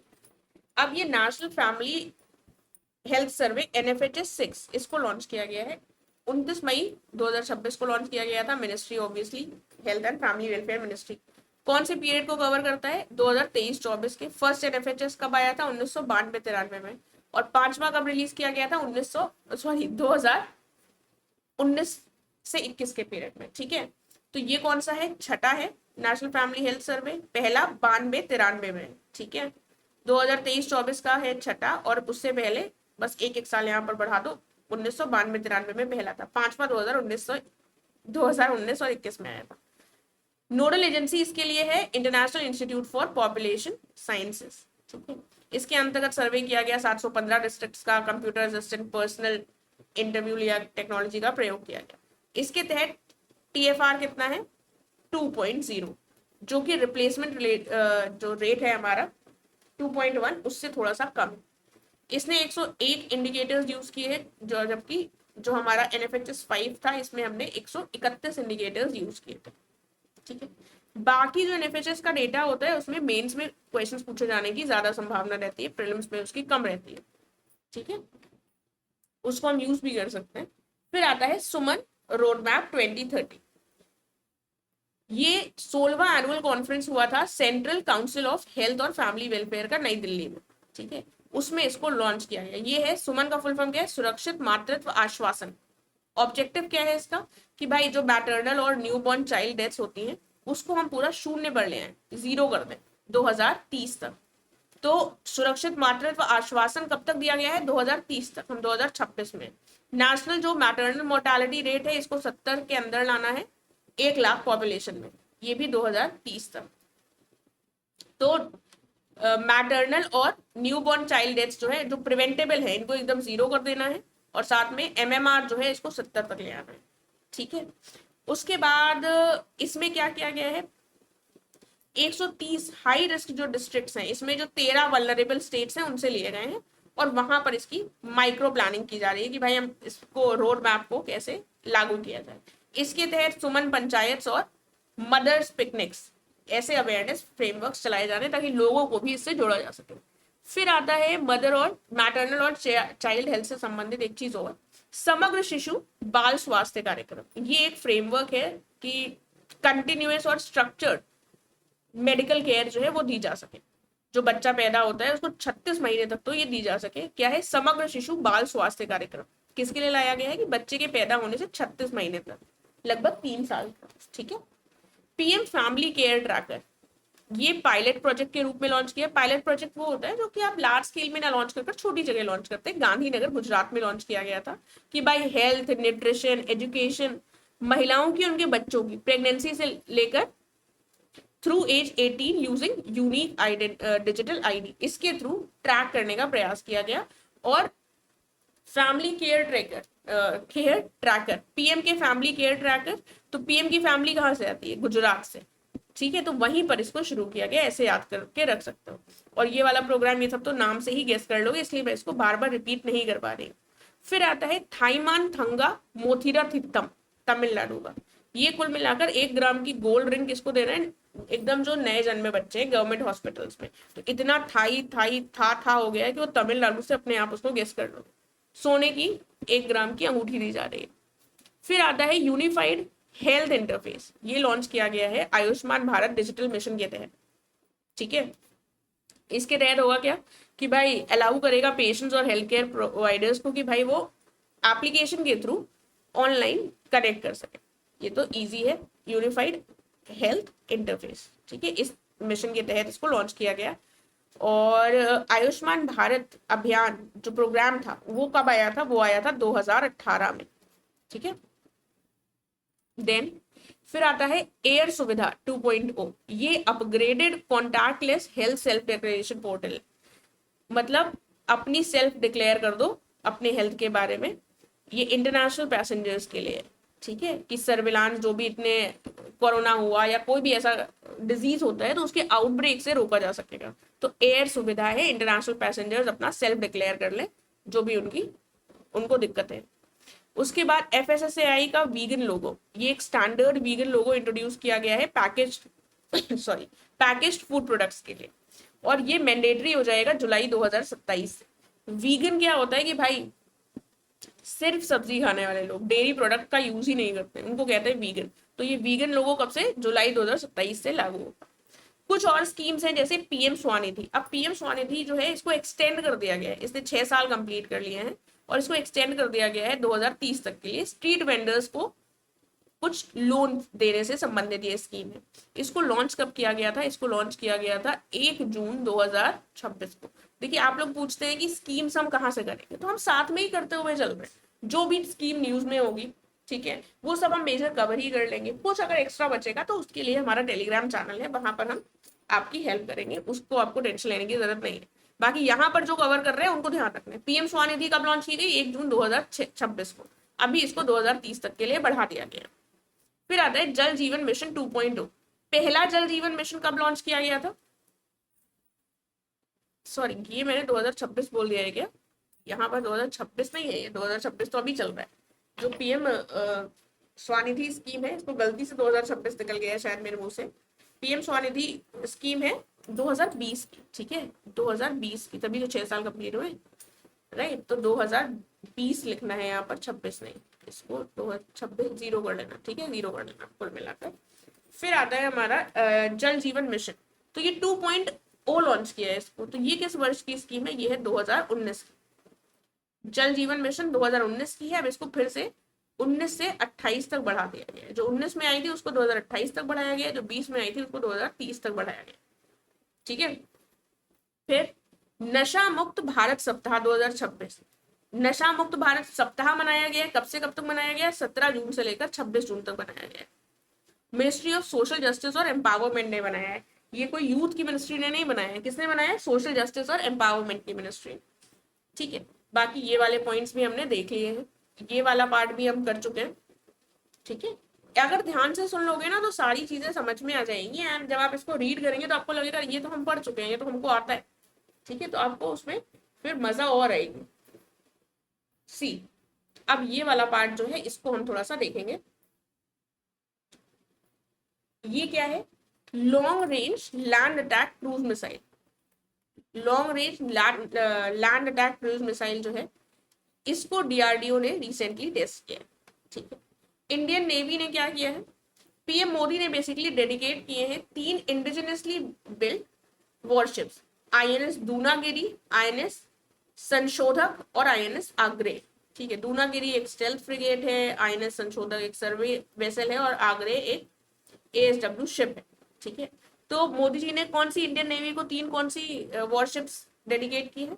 दूनागिरी, ठीक है, दूनागिरी, संशोधक और आग्रह। ठीक है। तो मोदी जी से हम कहें कि भैया हमको दूना चीज दो, ठीक है, जितना दे रहे हो उससे ज्यादा दूना दो, संशोधन करो चीजों में जैसे भी कर रहे हो, और इस चीज का हम आग्रह कर रहे हैं मोदी जी से। ठीक है। तो ये हमको ये तीनों याद रहेंगी। ठीक है। दूना देने के लिए कह रहे हैं, संशोधन करने के लिए कह रहे हैं और आग्रह कर रहे हैं इस बात, राइट। देन उसके बाद ये पॉइंट भी हमने देखा हुआ है। फिर पहला फर्स्ट टेस्ट फ्लाइट हुआ है made in India C-295 transport aircraft का, इसने सक्सेसफुली कंप्लीट किया है। देखो ऐसे क्वेश्चंस कई बार डिफिकल्ट बनाने के लिए पेपर को पूछ लिया जाता है। तो made in India C-295 transport aircraft का सक्सेसफुल टेस्ट हुआ है। और इंडियन कोस्ट गार्ड ने अपना पहला इंडक्ट किया है, पहला इंडिजिनस होवरक्राफ्ट H-561। H-561 को इंडियन कोस्ट गार्ड ने अभी इंडक्ट किया है। ठीक है। देन डीआरडीओ और आईएएफ, इंडियन एयरफोर्स, इन दोनों लोगों ने मिलकर क्या किया है? रुद्रा M2 इसको सक्सेसफुली टेस्ट किया है। देखो अब ऐसे क्वेश्चंस पूछे जाएंगे जब, तो आप हमको महीना, जैसे जून में कुछ भी रैंडम पूछा गया था, जून नहीं सॉरी 2024 के पेपर में, तो ये याद रख लो जून के करंट अफेयर्स पढ़ रहे हैं। ठीक है। तो जून में ये हुआ है कि रुद्र M2 को डीआरडीओ और इंडियन एयरफोर्स ने दोनों ने मिलकर सक्सेसफुली टेस्ट किया है। गरुणास्त्र क्या है? गरुणास्त्र क्या है? इंडिया का heaviest indigenous 120 millimetre vehicle mounted mortar system. इसको सक्सेसफुली टेस्ट कहाँ किया गया है? मऊ, मध्य प्रदेश में। गरुणास्त्र को सक्सेसफुली टेस्ट कहाँ पर किया गया है? मऊ, मध्य प्रदेश में। और ये भारत का सबसे भारी 120 millimetre vehicle mounted mortar system. Then ये हमने ऑलरेडी देख लिया था कि नेवल शौर्य वाटिका कहाँ पर इनॉग्रेट हुई थी? लखनऊ में। ठीक है। कुल मिलाकर ये एक ओपन एयर नेवल म्यूजियम था जिसमें जो हमने आर्टिफैक्ट्स और हिस्ट्री दिखाई गई थी डीकमीशन आईएनएस गोमती की। ठीक है। साइबर सिक्योरिटी से संबंधित क्या न्यूज है? I-4 I4C को क्या कहते हैं? क्योंकि इसमें 4 सी है, साइबर क्राइम कोऑर्डिनेशन सेंटर। इसने इशू किया एक नेशनल वार्निंग, किसके अगेंस्ट? बॉस स्कैम के अगेंस्ट। ठीक है। कि भाई सीईओ बनकर इम्पर्सोनेशन कर रहे हैं। ठीक है। कि भाई बनकर बात करते हैं, जैसे आजकल डिजिटल अरेस्ट में लोग सीबीआई ऑफिसर्स बन जाते हैं, तो इसने ये एक नेशनल वार्निंग इशू की थी। तो बॉस स्कैम न्यूज में था। ऑपरेशन ये हमने ऑलरेडी देख लिया है, ये भी हम देख चुके हैं। फिर आता है Bureau of Port Security. Bureau of Port Security form किया गया है सेंट्रल गवर्नमेंट के द्वारा to fortify maritime defence and cyber security operations across Indian ports. तो ये ब्यूरो ऑफ पोर्ट सेफ्टी किसके द्वारा बनाया गया है? सरकार के द्वारा बनाया गया है, ताकि मैरीटाइम डिफेंस और साइबर सिक्योरिटी ऑपरेशंस जितने भी होते हैं उनको सुरक्षित रखा जा सके। अब कुछ लोगों का देहांत हुआ है। देखो वैसे ऑबिचुरीज वाले क्वेश्चंस नहीं आते, ठीक है, मैं भी उसको हमेशा ही इग्नोर करने के लिए कहती थी, बट अगेन 2024 का जो पेपर था उसमें करंट अफेयर्स बहुत ही रैंडम थे, तो उसमें ऑबिचुरी उन्होंने पूछी थी, इसलिए इसको हम देखेंगे और हम साथ में इसको लर्न भी करेंगे। अब फॉर्मर उत्तराखंड के चीफ मिनिस्टर और पॉलिटिकल इंसान का है, इसकी बहुत कम संभावना रहती है, ठीक है, बट स्टिल एक बार बस देख लो, भुवन चंद खंडूरी, इंडिया के पहले एशियन गेम्स शूटिंग के गोल्ड मेडलिस्ट 1978 में और 5 टाइम ओलंपियन, ये देख लो रणधीर सिंह। तो इतना जल्दी इतना ये रन किए कि तभी इनको इतना सारा जीत पाए अपने लाइफ टाइम में, कि 5 बार ओलंपियन बने, गोल्ड मेडलिस्ट, तो ये रन किए, इसलिए रणधीर सिंह, ठीक है। इनका निधन हो गया, सारे निधन वाले लोगों को हम पढ़ रहे हैं। लोकसभा के सेक्रेटरी जनरल और कॉन्स्टिट्यूशनल जो एक्सपर्ट रहे हैं सुभाष कश्यप, इनका निधन हो गया। जो इंपॉर्टेंट लगेगा वो मैं आपको साथ में बता दूंगी। नोबेल प्राइज इन फिजिक्स की को विनर रही हैं, ये अगेन इंपॉर्टेंट नहीं है, फ्रैंकोइस एंगलर्ट, ये जीती, सॉरी इनका निधन हो गया है। ये देख लो रॉयल प्रिंसेस ऑफ थाईलैंड, इनको भी खैर पूछे जाने की संभावना नहीं है, लेकिन ये इनके बारे में एक इंटरेस्टिंग फैक्ट है, ये प्रिंसेस कितियामा ये काफी समय से बीमार चल रही है, ठीक है। Legendary Rajasthani Mand folk singer music singer Gauri Devi, तो गौरी देवी जो है ये फोक सिंगर है राजस्थान की, इनका निधन हो गया। Suman Kalyanpur legendary playback singer है हिंदी और मराठी म्यूजिक की, इनका निधन हो गया है। प्रेसिडेंट यमन के रहे हैं, ठीक है, अब्द्राबू करकर है यमन के, उनका निधन हुआ है। और जसपाल राणा ये शूटिंग चैंपियन रहे हैं और नेशनल कोच रहे हैं। देखो जब भी वैसे अगर आप मैं तो बहुत पेपर्स को एनालाइज करती हूँ, अगर आप एनालाइज करेंगे तो ऑबिचुरी का जो क्वेश्चन पूछे भी गए हैं वो बहुत ही फेमस पर्सनालिटी का पूछा जाता है, जिसका हम बहुत ज्यादा न्यूज में देखें। बट अगेन क्योंकि हम कोई चीज मिस नहीं कर रहे हैं इसलिए हम इसको देख रहे हैं, और ऐसा कुछ question by chance rarest of rare case में आ जाए तो उसको हम टिक कर सकते, ठीक है। तो यूनियन मिनिस्टर और उत्तराखंड के चीफ मिनिस्टर भुवन चंद्र जो थे उनका हो गया है। रन किए एशियन गेम्स वाले शूटिंग में गोल्ड मेडलिस्ट रहे हैं, 5 टाइम ओलंपियन रहे, इनका निधन हो गया है। कॉन्स्टिट्यूशन से संबंधित सुभाष कश्यप जो रहे हैं लोकसभा के सेक्रेटरी जनरल, उनका हो गया है। फिजिक्स में नोबेल प्राइज जीती है फ्रैंकोइस एंगलर्ट, इनका निधन हो गया है। प्रिंसेस कितियामा, प्रिंसेस से ही समझ जाओगे, कितियामा थाईलैंड की थी, इनका निधन हो गया। राजस्थानी मान folk music singer Gaura Devi का हो गया है। सुमन कल्याणपुर ये प्लेबैक सिंगर रही है हिंदी और मराठी म्यूजिक की।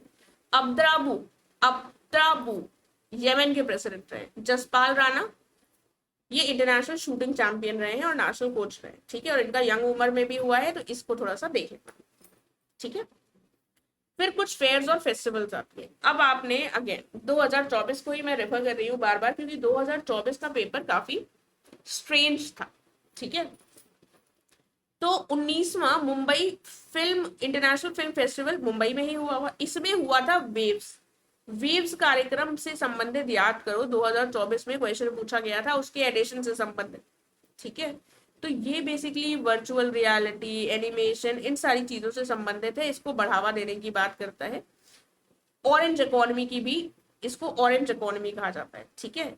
वेव्स डार्क बाजार इसी समय पर 19वें मुंबई इंटरनेशनल फिल्म फेस्टिवल के समय पर इसका सेकेंड एडिशन जो है वो हुआ, ठीक है, 16 से 18 जून में। इसको ऑर्गेनाइज कौन करता है मुंबई फिल्म फेस्टिवल को? नेशनल फिल्म डेवलपमेंट कॉर्पोरेशन के द्वारा किया जाता है। ये 15 से 21 तक चला, और इसी बीच में वेव डार्क बाजार, ये डार्क नहीं होगा ये डॉग होगा, जो चीजें भी गड़बड़ है वो आपको पीडीएफ में सही होकर मिलेंगे। गोल्डन कॉन्च अवार्ड जो है मुंबई इंटरनेशनल फिल्म फेस्टिवल में ये किसको लिया गया? ये एक तो टॉप ऑनर होता है बेस्ट इंटरनेशनल डॉक्यूमेंट्री का, ये पोलैंड की जो है डॉक्यूमेंट्री सिल्वर उसको दिया गया। इसको डायरेक्ट किसने किया था? नाटालिया कोनियार्स ने। अभी हमने थोड़ी देर पहले देखा था पोलैंड का क्या पॉइंट पढ़ा था हमने, अगर आप रिकॉल कर पा रहे हो तो इसको कमेंट कर बताना, ठीक है। थोड़ा सा रिवीजन ऐसा ही होना चाहिए कि हमने पोलैंड को अभी कहाँ पर पढ़ा था, पोलैंड ने क्या इंप्रूवमेंट कर दिया था किस जगह पर, ठीक है। तो ये पॉइंट हो गया, ये ध्यान रख लेना। कुछ बुक्स हैं, देखो अगथियार द यूनिफायर, ये किताब किसकी है? सुधा और शमा की, ठीक है। सुधा, मैं पूरा मैं वैसे ही चीजें बताऊंगी जैसे आप उसको लर्न कर सके। सुधा और शमा, अगथियार द यूनिफायर, सुधा और शमा इनकी किताब है। ये महर्षि अगस्त्य जो थे उनके बारे में है, कि ऐसे उन्होंने नॉर्थ और साउथ के कल्चर्स को मिलाया। वाइस प्रेसिडेंट ने इसको रिलीज किया था। संस्कृति रीर, ये गलत नहीं लिखा है, यही है। रत्न भंडार, भाऊवैयार इतिवृत्तो, ये लोकसभा के जो एमपी रहे हैं जयंत कुमार रॉय और संगीता रॉय। तो जयंत कुमार और संगीता रॉय ने जो है ये रत्न भंडार लिखी है। तो दोनों लोग रॉय हैं तो रॉय नाम तो लिखा ही रहेगा। तो रत्न संगीता और रत्न भंडार जो रॉय लोग हैं उन्होंने लिखी है। ठीक है, ये एक्सप्लोर क्या कर रहे हैं, जो भवैया फोक म्यूजिक है नॉर्थ बंगाल की उसको। सेकेंड ऑर्बिट, अगेन ये किताब बहुत इंपॉर्टेंट हो जाती है। ये belief of a man dreams of 1.4 billion hearts. तो ये सेकेंड ऑर्बिट की बात हो रही है। तो सेकेंड ऑर्बिट, हमारे यहाँ ऑर्बिट में कौन अभी न्यूज में रहा है स्पेस वाला व्यक्ति, ग्रुप कैप्टन शुभांशु शुक्ला। तो ये किताब इजी है लर्न करना। इनके जो भी एक्सियोम 4 मिशन में ये गए थे उसकी पूरी डिटेल इन्होंने यहाँ पर शेयर करी है। Air chief marshal Amarpreet Singh जो है उन्होंने इसको रिलीज किया। तो ये किताब बहुत इंपॉर्टेंट है। सेकेंड ऑर्बिट शुभांशु शुक्ला की एक्सियोम 4 के मिशन को इन्होंने डिस्कस किया है और air chief marshal Amarpreet Singh जो है उन्होंने इसको रिलीज किया। When audit matters, audit CAG रहे के हेड रहे हैं हमारे विनोद राय। ठीक है, इन्होंने स्कैम्स भी काफी सारे उजागर किए थे। तो इन्होंने बताया है क्योंकि ऑडिट मैटर करता है विनोद राय। ठीक है, अगथियार किसकी है, अगथियार द यूनिफाई है सुधा और शमा। ठीक है, संस्कृति रत्न भंडार रत्न रॉय से। ठीक है, जयंत कुमार रॉय और संगीता रॉय। देखो पहला आता है भव्य पोर्टल। ये किससे रिलेटेड है कि भारत इंडस्ट्रियल डेवलपमेंट स्कीम को इम्प्लीमेंट करने के लिए, जिसके अंदर कहा जा रहा है कि हम 100 वर्ल्ड क्लास इंडस्ट्रियल पार्क्स बनाएंगे। ठीक है, फिर आता है सेतु पोर्टल। सेतु किसके लिए है, ये है कि भाई सिंप्लीफाई किया जाएगा एससी और ओबीसी की जो स्कॉलरशिप दी जाती है उससे संबंधित है, इतनी इंपॉर्टेंट नहीं। फिर आता है एक विनिमय, ये एक लैंड पोर्ट मैनेजमेंट सिस्टम है। ठीक है, इसमें क्या मिनिमाइज कर रहे हैं, फिजिकल पेपर वर्क मिनिमाइज कर रहे हैं और cross border supply chain management कर रहे हैं। तो विनिमय जो है ये इंपॉर्टेंट हो जाता है, ये एक unified land port management system. ठीक है, फिर आता है एयर सुविधा, ये हमने ऑलरेडी कर लिया है। ये भी कौटिल्य। कौटिल्य क्या है, एआई प्लेटफॉर्म है जो कि यूज किया जाएगा इंडियन आर्मी के द्वारा अपने डेटा एनालिसिस के लिए। ठीक है, कौटिल्य क्या है, इंडियन आर्मी नीति से रिलेटेड सोचो और कौटिल्य को याद रखना। क्यू फोर्स क्या है, ये एक एआई प्लेटफॉर्म है, ये भी इंडियन आर्मी के द्वारा यूज किया जाएगा लॉजिस्टिक के मैनेजमेंट के लिए। ठीक है, लॉजिस्टिक मैनेजमेंट के लिए क्यू फोर्स यूज करेंगे और डेटा वगैरह को एनालाइज करने के लिए जहां पर नीति को बनाने की जरूरत होगी वैसा हो जाएगा हमारा कौटिल्य। दोनों इंडियन आर्मी से रिलेटेड है। फिर आता है NZP साथी ऐप। तो ये एक स्मार्ट डिजिटल जू गाइड है, नेशनल जूलॉजिकल पार्क से रिलेटेड, उसके लिए गाइड प्रोवाइड करेगा। तो NZP हमारा नेशनल जूलॉजिकल पार्क का साथी, इजी नाम से ही पता चल जाएगा। ऑयल सीड किसान मित्र, ये एक WhatsApp based AI advisory service है। किसके लिए होगी, ऑब्वियसली ऑयल सीड के जो फार्मर्स हैं उनके लिए, जो तिलहन से संबंधित फार्मर्स हैं उन्हीं के लिए होगी। फिर आता है WT मारुत, ये एक डिजिटल ट्रैकिंग ऐप है। अब ये WT मारुत को ऐसे याद नहीं कर पाओगे कि भाई डिजिटल ट्रैकिंग क्या ऐप है, इसका फुल फॉर्म जान लो। वैसे तो ये फुल फॉर्म नहीं पूछेंगे बट देन आपको पता होगा तो आपको टिक कर पाओगे आंसर। तो WT मारुत क्या है, सी इसका फुल फॉर्म है wind turbine supply chain management portal. ठीक है, wind turbine supply chain management portal,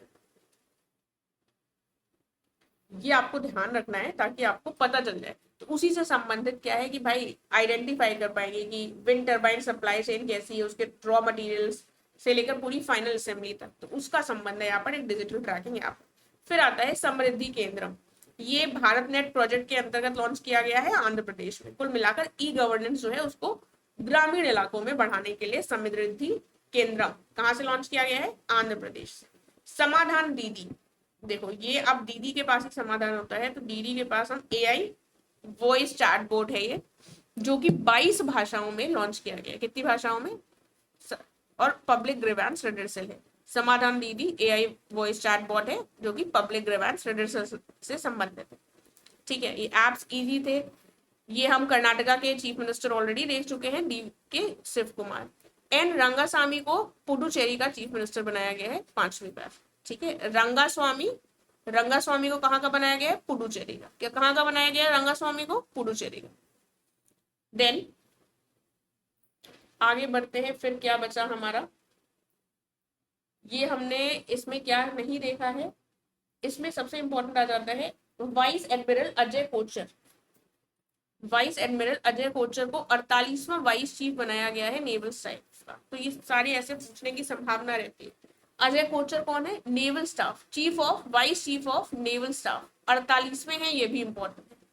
तो अजय कोचर नेवल स्टाफ के वाइस चीफ बनाए गए हैं 48वें, अजय कोचर, वाइस एडमिरल अजय कोचर।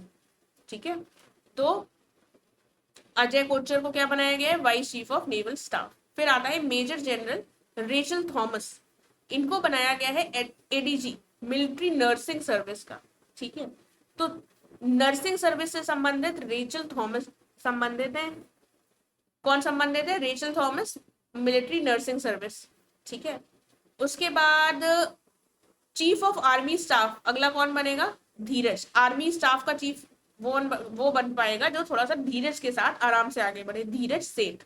ठीक है, vice chief of air staff, air किसको बनाया गया है? आशुतोष दीक्षित को। किसको बनाया गया है? एयर स्टाफ आशुतोष दीक्षित को। तो यहाँ पर आशुतोष है। और नेवल स्टाफ वाइस चीफ किसको बनाया गया? 48वां अजय कोचर। फिर विनीत मैकॉ, ये बनाया गया है इनको कमांडर इन चीफ अंडमान और निकोबार कमांड का। विनीत मैकाओ को क्या बनाया गया है? अंडमान निकोबार का कमांडर एंड चीफ। इसको हम एक बार फिर से देख लेते हैं ताकि हमको लर्न हो जाए। अजय कोचर कौन बने हैं? 48वें वाइस चीफ बने हैं नेवल स्टाफ के। वाइस चीफ एयर स्टाफ का कौन बना है? आशुतोष दीक्षित। ठीक है, रेचल थॉमस थोड़ा सा क्रिश्चियन टाइप का नाम है, मेजर जनरल रेचल थॉमस, और नर्सिंग से संबंधित अक्सर हम ऐसे ही लोगों को देखते हैं, तो वो मिलिट्री नर्सिंग सर्विस। ठीक है, धीरज के लिए Dheeraj army staff, chief of army staff बनेंगे। मैकाऊ कहाँ के बने हैं? मैकाऊ अंडमान निकोबार। ठीक है, कमांडर इन चीफ उसका बनाया गया है अंडमान निकोबार कमांड का। फिर देखो, उत्तर प्रदेश के डीजीपी कई समय से टेम्परेरी चल रहे थे, तो अभी फुल टाइम डीजीपी किसको किया गया है? राजीव कृष्ण को। राजीव कृष्ण को फुल टाइम डीजीपी बना दिया गया। इंटेलिजेंस ब्यूरो, देखो इंटेलिजेंस ब्यूरो की बात आएगी तो ब्रह्मा विष्णु महेश, महेश भगवान का नाम होता है। ठीक है, तो महेश हमारे इंटेलिजेंस ब्यूरो के चीफ है। फिर आएगा एडिशनल चार्ज, हम हटा देंगे, ये नहीं पढ़ेंगे, ये हम इनको हटा देंगे। ठीक है, उसके बाद आगे देख लेते हैं। ये देख लो, स्वामीनाथन जानकी रमन जो है इनको रीअपॉइंट कर दिया गया है आरबीआई के डेप्यूटी गवर्नर के रूप में। ठीक है, रीअपॉइंटमेंट वैसे नहीं पूछे जाते हैं, बस देख लो एक बार। फिर आता है हमारा सिबिल चट्टोपाध्याय, इनको चेयरमैन बनाया गया है नेशनल स्टैटिस्टिकल कमीशन। ठीक है, तो CIBIL statistical commission, CIBIL statistical, नाम थोड़ा सा एस वेस से आ रहा है, ऐसे लर्न कर लो, सिबिल स्टैटिस्टिकल कमीशन। ठीक है, कमिटी ऑन लेबर स्टैटिस्टिक्स का किसको बनाया गया है चेयरमैन? ये बनाया गया है अलग। ठीक है, लेबर्स के लिए एक अलग जगह है कि भाई उनके लिए कुछ करना है, तो लेबर स्टैटिस्टिक्स के अलग हो गए। सॉलिसिटर जनरल कौन है? Tushar Mehta, solicitor general of India Tushar Mehta, WhatsApp के सीईओ। ठीक है, तो अगली बार जब व्हाट्सएप यूज करना तो उसके सीईओ को हम याद करेंगे, कौन है वो? कुणाल शाह। व्हाट्सएप के सीईओ कौन है? कुणाल शाह। ठीक है, अब न्यूज में कौन कौन रहा? इलॉन मस्क, इनका नाम तो आप जानते ही होंगे, बहुत ज्यादा न्यूज में रहते हैं। इनको फॉर्मली डिक्लेयर किया गया ग्लोबल वेल्थ ट्रैकर्स के द्वारा as the world's first ever trillionaire. अभी तक हम सुनते थे बिलियनियर, लेकिन ये पहले व्यक्ति बने जो 1 ट्रिलियन वर्थ क्रॉस कर चुके। स्मृति मंधाना न्यूज में नहीं, क्योंकि ये सोल इंडियन एथलीट है जिनको टाइम के 100 मोस्ट इन्फ्लुएंशियल पीपल की लिस्ट में जोड़ा गया, तो स्मृति मंधाना न्यूज में थी। ठीक है, उनका जो भी न्यूज में था वो आपको पता ही होगा, तो याद रखना कि वो उसने उस इंसिडेंट ने काफी लोगों को इन्फ्लुएंस किया, इसलिए इनको रखा गया है इंडियन एथलीट्स में टाइम के 100 मोस्ट इन्फ्लुएंशियल पीपल में। फिर आता है जोनाथन टॉर्टोइस।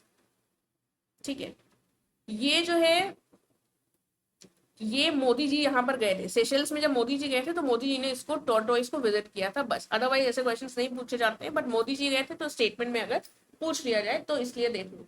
फिर आता है विनीता सोरेन, इन्होंने माउंट एवरेस्ट चढ़ा और ये पहली ट्राइबल महिला बन गई सांथाल कम्युनिटी से कि ऐसा फीट अचीव करने वाली। तो विनीता सोरेन, विनीता सोरेन कौन है? माउंट एवरेस्ट चढ़ने वाली पहली ट्राइबल महिला। ठीक है, ये याद रखना है। देखो जो झारखंड जगह है, यहाँ के जो प्राइम मिनिस्टर नहीं, चीफ मिनिस्टर रहे हैं वो भी सोरेन रहे हैं, ठीक है। और झारखंड में आपको पता है कि ट्राइबल कम्युनिटीज बहुत ज्यादा है, सांथाल झारखंड वाले छोटा नागपुर प्लेट्यू की ही है, ठीक है। इसीलिए आपको याद रखना है ये बात। तो शिबू सोरेन झारखंड के रहे हैं चीफ मिनिस्टर, तो उन्हीं के नाम से सोरेन सोरेन हम याद रख सकते हैं कि भाई झारखंड की होंगी, झारखंड की सांथाल कम्युनिटी। और ये सांथाल कम्युनिटी की ट्राइबल महिला है, और पहली ट्राइबल महिला है जो माउंट एवरेस्ट चढ़ी, ठीक है, विनीता सोरेन। ये पॉइंट्स हमने देख लिए हैं दोनों ऑलरेडी। अब हम इसमें आते हैं। अब इंटरनेशनल बुकर प्राइज किसको मिला है? Taiwan travelogue. देखो, बुकर प्राइज इंटरनेशनल 2026 का ताइवान ट्रैवलॉग को मिला है। अभी अगर 2-3 साल पहले, 2 साल पहले लगभग अगर न्यूज देखो, तो ताइवान बहुत ज्यादा न्यूज में था कि भाई चाइना कहीं हमला ना करते, ये ना करते। बट देन हो जाता है रशिया यूक्रेन वॉर, उसके बाद भी इसी न्यूज में रही। फिर हो जाता है इसराइल का और ईरान का वॉर, ठीक है, यूएस इसराइल का। इन सब के बीच में ताइवान जो है वो कहीं खो गया, ठीक है। चाइना उस पर हमला करेगा, ये सारी चीजें बैठी रह गई, तो ये बुक्स में ही रह गया केवल, ठीक है। वर्तमान में ऐसा कुछ हुआ नहीं और हो भी ना, बट ये बुक्स में ही रह गया। तो International Booker Prize Taiwan travelogue को मिला है, ठीक है। ये ट्रांसलेट किसके द्वारा की गई है? ताइवानीज नॉवेल है जिसको ट्रांसलेट किया गया है लिन किंग के द्वारा, ठीक है। तो किंग है, किंग वैसे तो वो वाले किंग है, लेकिन ये जो किंग है ये बात कर रहे हैं ट्रैवल की ताइवान में, ठीक है। वहां ये बातें सिर्फ बुक में रह गई है। फिर आता है अर्थ प्राइज 2026 का, ठीक है। ये मिला है अर्थ प्राइज विवान छावछारिया, आरियाना अग्रवाल और आव्याना मेहता को। ये इंडियन टीनेजर्स हैं, इन्होंने प्लास्टिक बनाई है, एक बायोडिग्रेडेबल पाउडर बनाया है जो कि टैमरिंड सीड से, जो हमारी इमली होती है उसकी सीड से बनाया है, ठीक है। तो अर्थ प्राइज इन्होंने जीता है। इनके नाम हम कैसे याद करेंगे? इतने डिफिकल्ट नाम है, अपने आप ही टिक हो जाएगा। बट देखो, छावा छारिया कर जो डिफिकल्ट है वो देखिए, छावा छारिया, आरियाना, आव्याना, ठीक है। तो ये वाले जो नाम है इनको अर्थ प्राइज मिला है भारत के टीनेजर्स को। वुल्फ प्राइज फिजिक्स में किसको मिला है? फिजिक्स में वुल्फ प्राइज मिला है जैनेन्द्र को, जो बहुत फिजिक्स वही पढ़ता है जो बहुत इंटेलिजेंट हो, और जैनेन्द्र ज्ञानेन्द्र नाम से सिमिलर है, ठीक है। ये पहले व्यक्ति हैं इंडियन ओरिजिन के जिनको ये प्राइज मिला है। देखो, फिर आते हैं विटले अवार्ड्स पर। ये किसको मिला है? परवीन शेख और बरखा सुब्बा को। ये बेसिकली इसको ग्रीन ऑस्कर्स भी कहा जाता है, ग्रीन ऑस्कर कहते हैं, और इसको कंजर्वेशन के लिए दिया जाता है। तो 2 भारतीयों को मिला है और एक इंडोनेशिया के हैं उनको मिला है। तो जो इंडोनेशिया के हैं उनका नाम है फरहान, कर याद रख लेना, ठीक है। तो फरहान आगे भी है उनका नाम, फरहान इंडोनेशिया के हैं, उनको मिला है विटले अवार्ड। और भारत में मिला है परवीन और बरखा को, ठीक है। विटले विटले अवार्ड ग्रीन ऑस्कर है, कंजर्वेशन से रिलेटेड है। किसको मिला है? परवीन शेख और बरखा सुब्बा को, ठीक है। तो ऐसे भी हम लर्न कर सकते हैं शेख सुबह, शेख सुबह, शेख सुबह किसको मिला है? शेख सुबह व्हाइट कलर का, ठीक है, ऐसे लर्न कर लो, शेख सुबह व्हाइट कलर का विटले, शेख सुबह व्हाइट कलर का, ये हो गया। अब किसको प्रिजर्व करने के मिला है? तो शेख जो है उनको मिला है इंडियन स्केमर को प्रिजर्व करने के लिए, और कंजर्व किया है हिमालयन सैलेमेंडर को सुब्बा ने, ठीक है। और इंडोनेशिया के फरहान है जिनको भी प्राइज मिला है, 3 विजेता है इसके। ग्लोबल वाटर प्राइज 2026, तो दिखा, वाटर किसी को दिखा यही अपने आप में बहुत बड़ी बात है, लेकिन जब वहां गए तो हमको दिखा कंकड़, ठीक है। तो वाटर प्राइज दीघा कंकड़ बाग प्रोजेक्ट के लिए मिला है बिहार को, ठीक है। ये वेस्ट वाटर मैनेजमेंट प्रोजेक्ट से संबंधित है। फिर आता है सॉइल फार्मर हीरो अवार्ड। ये किसको मिला है? वल्लुवन तमिलनाडु, ठीक है। वल्लुवन तमिलनाडु, इन्होंने सस्टेनेबल ट्री बेस्ड फार्मिंग करी है। ट्री बेस्ड फार्मिंग है, यानी कि एफोरेस्टेशन हो गया एक तरीके से। Soil farmer hero award UNFAO का अवार्ड है, ये किसको दिया गया है? वल्लू वन, तो वन लगा रहे थे इसीलिए इनको दिया गया है soil farmer hero award. Food planet prize किसको मिला है? ये मिला है Andhra Pradesh community manage natural farming को। फूड प्लैनेट किसको मिला है? आंध्र प्रदेश की कम्युनिटी मैनेज नेचुरल फार्मिंग को। कुछ कुछ जगहों पर आपको बता दिया है कैसे टर्म्स के साथ लर्न कर सकते हो, और कुछ कुछ जगह जब 2-3 बार सुन लोगे मेरी आवाज तो अपने आप चीजें याद हो जाएंगी, ठीक है। अब मोदी जी स्लोवाकिया गए थे, ये तो याद होगा। तो स्लोवाकिया जब मोदी जी गए थे तो उनको हाईएस्ट स्टेट ऑनर वहां का मिला था, white double cross first class ठीक है, व्हाइट डबल क्रॉस मिला था। ब्लू होराइजन एक बार याद कर बताओ, ब्लू होराइजन मोदी जी को कहां पर जाने से मिला था? स्लोवाकिया की विजिट तो मोदी जी की G7, जब मोदी जी गए तो मोदी जी स्लोवाकिया चले गए थे क्योंकि वो G7 फ्रांस में हुई थी। फ्रांस के इवियान कर जो जगह है वहां पर हुई थी। और फ्रांस के नाइस में क्या हुआ था? क्वेश्चंस मैंने थोड़े ज्यादा पूछ लिए हैं, बट थोड़ा सा इंटरैक्टिव रहेगा तो आपको भी मजा आएगी। तो हाईएस्ट ऑनर फिलहाल स्लोवाकिया का order of the white double cross ये दिया गया। उसके बाद इंडिया का जो हज मिशन है, इसको पहली बार कोऑर्डिनेशन और सर्विसेज के क्षेत्र में अवार्ड मिला है। कौन सा अवार्ड मिला? लबाइकुम, ठीक है, लबाइकुम अवार्ड मिला है। देन डैग हैमरशोल्ड मेडल ये मिला है लांस हवलदार हथभजन सिंह को और नायब सूबेदार सुजीत कुमार प्रधान को। यूएन के द्वारा जो इंडियन पीस कीपर्स होते हैं, इंडियन पीस कीपर्स को भेजा जाता है विदेशों में जहां पर लड़ाई दंगा चल रहा है उसको शांत कराने के लिए। तो उसी में इन लोगों का निधन हो गया था और इन लोगों को ये डैग हैमरशील्ड अवार्ड मेडल मिला है। ठीक है, तो हटभजन सिंह और सुजीत कुमार प्रधान, ठीक है, तो एक प्रधान है और एक हटभजन है। हटभजन और प्रधान इन दोनों लोगों को अवार्ड मिला है। फिर आता है UN military gender advocate of the year. ठीक है, जेंडर्स के एडवोकेट हर इंसान बनना चाहता है, भले ही वो वास्तविकता में हो चाहे ना। तो अभिलाषा इच्छा का पर्यायवाची होता है अभिलाषा। तो अभिलाषा, मेजर अभिलाषा बराक जो है ये UN military gender advocate of the year 2025 बनी है। ठीक है, ऑब्वियसली इन्होंने जेंडर इक्वालिटी के ही दिशा में काम किया होगा इसलिए मिली है। तो अभिलाषा बराक, तो जेंडर का एडवोकेट बनने की हर इंसान अभिलाषा रखता है। Princess of Asturias award for sports, Asturias भी बोलते हैं इसको, तो ये लियोनेल मेसी को मिला है, पहले इंडिविजुअल फुटबॉलर है जिनको ये अवार्ड मिला है। फिर आता है Russia grand sand masters cup 2026 का। तो सैंड मास्टर जहां पर भी आएगा तो सुदर्शन पटनायक ही है इंडियन सैंड आर्टिस्ट, जिनका हम ऐसी जगहों में नाम देखते हैं। ठीक है, फिर ये वाली भी हमने डिस्कस कर ली है। एक खेत बचाओ अभियान चलाया गया था, मिनिस्ट्री ऑफ एग्रीकल्चर ही चलाएगी ऐसा अभियान, 1 से 30 जून तक चलाया गया था। ठीक है, जो हमारे एग्रीकल्चर मिनिस्टर हैं शिवराज सिंह चौहान, इन्होंने मध्य प्रदेश से इसको शुरू किया था। मोटो क्या था? Save the soil, save the farming, save the farmers. ठीक है, तो इजी सा मोटो भी है, ये भी हमको याद रहेगा। कुछ अब रैंकिंग्स वगैरह हैं, रिपोर्ट्स हैं, उनको देख लेते हैं। देखो, डरने की जरूरत नहीं है। करंट अफेयर्स पढ़ते वक्त कई बार बहुत डर लगता है कि सब कुछ मिक्स हो जाएगा, बट भरोसा रखकर सुनते रहना है, क्योंकि वहां पर टिक करना है। ये बात बहुत इंपॉर्टेंट है। अगर यही आपको मेंस की तरह सारी चीजें लिखनी होती तो हम अलग तरीके से पढ़ रहे होते, हमारे पढ़ने का तरीका बदल जाता है। चलो फिलहाल वापस आ जाते हैं। QS world future skills index, इसमें क्या है ये हमने ऑलरेडी देख लिया है, 13वीं रैंक थी इंडिया की। ठीक है, ये वाला पॉइंट हम देख चुके हैं। लीड्स, जो भी पॉइंट्स रेपिटेशन है, ठीक है, वो आपको जब PDF मिलेगी वो सारे पॉइंट्स में रिमूव कर दूंगी ताकि रेपिटेशन कम रहे। लीड्स 2025 रिपोर्ट, उत्तर प्रदेश ने रिसीव किया इसमें अंदर कौन सा? Exemplar status. ठीक है, लैंडलॉक्ड स्टेट्स की कैटेगरी में उत्तर प्रदेश ने एग्जाम्पलर, लीड करने में एग्जाम्पलर स्टेटस किया। जम्मू कश्मीर जो था ये था बेस्ट परफॉर्मर यूनियन टेरिटरीज की उसमें। ठीक है, तो उत्तर प्रदेश जो है वो बहुत इंपॉर्टेंट हो जाता है, एग्जाम्पलर स्टेटस इसको मिला। अब NFHS 6 जो है ये हम ऑलरेडी देख चुके हैं। इसमें जो टोटल फर्टिलिटी रेट था स्टेबल हो गया है 2 पर। इंस्टीट्यूशनल डिलीवरीज कितनी है? एट 90.6। और हेल्थ इंश्योरेंस कवरेज जो है इट इज राइजिंग टू 60.2%। 90 और 60 का नंबर ऐसा है कि याद रखा जा सकता है कि हेल्थ इंश्योरेंस कवरेज कितना है, 60% पहुंच गया है। और इंस्टीट्यूशनल डिलीवरीज जो होने लगी है कि भाई हॉस्पिटल्स में जाकर 90% तक डिलीवरीज होने लगी, तो एक इंटरेस्टिंग फैक्ट भी है, ऐसे याद कर सकते हो। सैंपल रजिस्ट्रेशन सिस्टम 2024, ठीक है, ये SRS सर्वे जो होता है इसमें जो TFR आया भारत का ये कितना आया? 1.9 आया।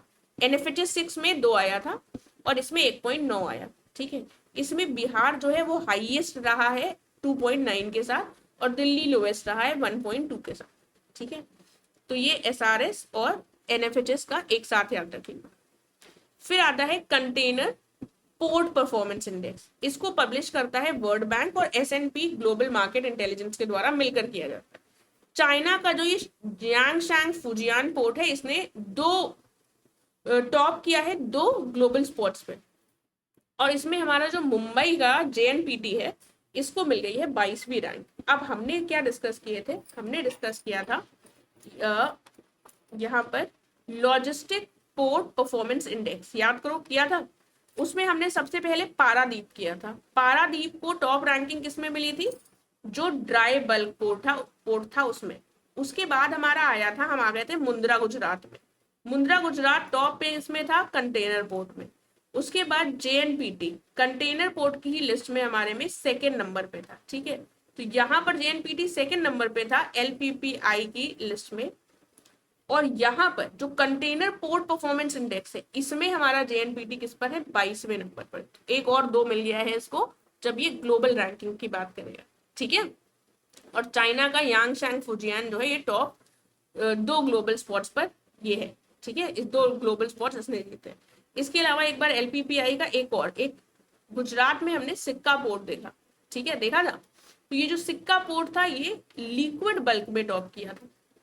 ठीक है, तो ये हमने रिवाइज कर लिया। ये मैंने पूछा नहीं क्योंकि फिर बहुत सारे क्वेश्चंस पूछने में आप लोगों को कुछ याद नहीं आएगा। अब आता है हंगर हॉटस्पॉट्स रिपोर्ट। ये पब्लिश कौन करेगा, एफएओ और वर्ल्ड फूड प्रोग्राम के द्वारा मिलकर पब्लिश की गई है। तो इसमें Sudan, south Sudan, Somalia, Nigeria, Palestine ये हाईएस्ट अलर्ट कैटेगरी में। ठीक है, क्योंकि यहाँ पर आ रहे हैं भूख से लोग यहाँ पर पीड़ित हैं, अकाल आ रहे हैं क्योंकि। ठीक है, Sudan, south Sudan, Somalia, Nigeria, Yemen, Palestine ये अलर्ट कैटेगरी में है और इनको कोई ध्यान भी नहीं देता। राइट, फिर आता है सीपरी न्यूक्लियर वेपन्स रिपोर्ट 2026 की। इसमें वर्ल्ड के 9 न्यूक्लियर आर्म पावर्स हैं। कौन कौन है, सबसे पहले तो रशिया है, फिर यूएसए है, चाइना है, फ्रांस है, यूके है, छठे नंबर पर है हमारा इंडिया और 7वें पे हमारे जस्ट पीछे है पाकिस्तान। ठीक है, और फिर इजराइल आता है और फिर नॉर्थ कोरिया। न्यूक्लियर पावर्ड अगर वैसे तो हम कहते हैं P5 नेशंस वो हैं जिनके पास न्यूक्लियर पावर है, बट देन ये 9 ऐसे देश हैं जिसको सीपरी के न्यूक्लियर वेपन्स रिपोर्ट में बताया गया। Russia, USA, China, France, UK and then Pakistan, Israel और नॉर्थ कोरिया हमारे बाद है। इनके जो वॉर हिट्स हैं हमसे कम। ठीक है, फिर आता है क्यूएस वर्ल्ड यूनिवर्सिटी रैंकिंग। इसने 1500 यूनिवर्सिटीज जो है उनको रैंक किया है 106 देशों में। तो अब कोई भी यूनिवर्सिटी की रैंकिंग अगर आएगी तो टॉप कौन करने के चांसेस हैं, यूएसए। उसके बाद यूएसए का जो सबसे बड़ा फॉलोअर है यूके एंड देन तीसरे नंबर पर चाइना। ठीक है, QS world university ranking. MIT जो है मैसेच्यूसेट्स इंस्टीट्यूट ऑफ टेक्नोलॉजी जो कर है, इसको फर्स्ट रैंक मिली है 15वें साल तक लगातार। ठीक है, इसके बाद इंपीरियल कॉलेज जो है लंदन का ये सेकंड है और स्टैनफोर्ड यूनिवर्सिटी तीसरी है। MIT देखो MIT ये टॉपर है, तो M से तो MIT हो गया, I से हो गया इंपीरियल कॉलेज और T को थोड़ा सा L बना देना और ये हो गया लंदन कॉलेज। ठीक है, सॉरी लंदन इंपीरियल कॉलेज है, T को S बना देना, ST नेबरर्स हैं, आजू बाजू आते हैं, तो ऐसे याद रख लेना। ये टॉप 3 रैंकिंग्स है। इंडिया की क्या हाल है, इंडिया की 52 यूनिवर्सिटीज को इसमें जगह मिली है। ठीक है, जिसमें से सबसे जो टॉप पर है इंडिया का वो है IIT दिल्ली और उसकी रैंकिंग कितनी है 118। फिर DBM हमारे यहाँ यूनिवर्सिटी में पढ़कर DBM बनने की कोशिश की जाती है। ठीक है, तो दिल्ली, बॉम्बे और मद्रास ये रैंकिंग मिली है। दिल्ली को मिला है 118वां पोजीशन, बॉम्बे को 134वां और मद्रास को 170वां। ठीक है, तो ये ध्यान रख लेना कि भारत के कौन से IITs इसमें शामिल हैं। ठीक है, प्राइवेट यूनिवर्सिटी इंपॉर्टेंट हो जाती है अगर इसमें है तो वो है शूलिनी। ठीक है, तो इस शूलिनी QS में वर्ल्ड यूनिवर्सिटी रैंकिंग में शूलिनी यूनिवर्सिटी प्राइवेट है। शू कर इसको प्राइवेट को बाहर कर दिया, इतना एंड में नंबर दिया है 454। ठीक है, US, UK और चाइना हो गया और ये MIT का MIS हो गया। ठीक है, ये टॉप 3।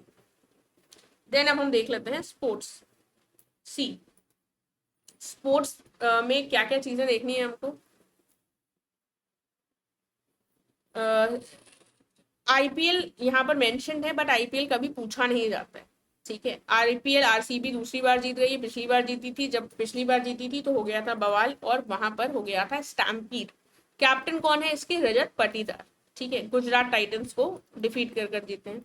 वैभव सूर्यवंशी बहुत ज्यादा न्यूज में थे, वैल्यूएबल प्लेयर हैं, ठीक है। अगर आप थोड़ा इंस्टाग्राम वगैरह फॉलो करते हैं ना, इनकी बहुत सारे आपने रील्स देखी होगी, राजस्थान रॉयल्स के हैं। कितने रन इंपॉर्टेंट नहीं है, यंगेस्ट एवर है, ये देख लो। पर्पल कैप कंगीसो रबादा को मिला। फिर कनाडा के क्रिकेट सस्पेंशन, इन आईसीसी ने सस्पेंड किसको किया, कनाडा क्रिकेट टीम को, क्योंकि एडमिनिस्ट्रेटिव इरेगुलरिटीज के तहत यहाँ पर इसको सस्पेंड किया गया था। तो ये चीजें एक थी और ये अलग हो गया, कनाडा का क्रिकेट हमारा आईसीसी ने जो सस्पेंड कर दिया था। फिर आता है फुटबॉल का इवेंट। फुटबॉल का फीफा वर्ल्ड कप जो था, ये 2026 का 23वां एडिशन था। एडिशन कौन सा था, एडिशन बहुत इंपॉर्टेंट होता है, 23वां। मेक्सिको में हुआ, जॉइंटली किसने किसने होस्ट किया, जितना ये अमेरिका के मेजर कंट्रीज हैं, यूएस, मेक्सिको और कनाडा, नॉर्थ अमेरिका ने इसको होस्ट किया। इसका मोटो क्या था, VR26, ठीक है। 23वां एडिशन था, VR26 इन्होंने वो किया। Adidas Trionda match ball featuring red green and blue accents. तो एडिडास मोटो ये था, और जो मैच बॉल थी, ट्रायोडा मैच बॉल थी, इसमें रेड ग्रीन और ब्लू एक्सेंट से हुआ है, लिखा हुआ है, ठीक है। ऑफिशियल मैस्कॉट क्या है, मैपल। मैपल ये एक कैनेडियन मूज है, जायू एक मैक्सिकन जैगुआर है, और क्लच क्या है, एक बाल्ड ईगल। कुल मिलाकर ये जानवरों के नाम पर इसके तीनों के जो देश इसको होस्ट कर रहे हैं उनके उनके ले लिए गए, ठीक है।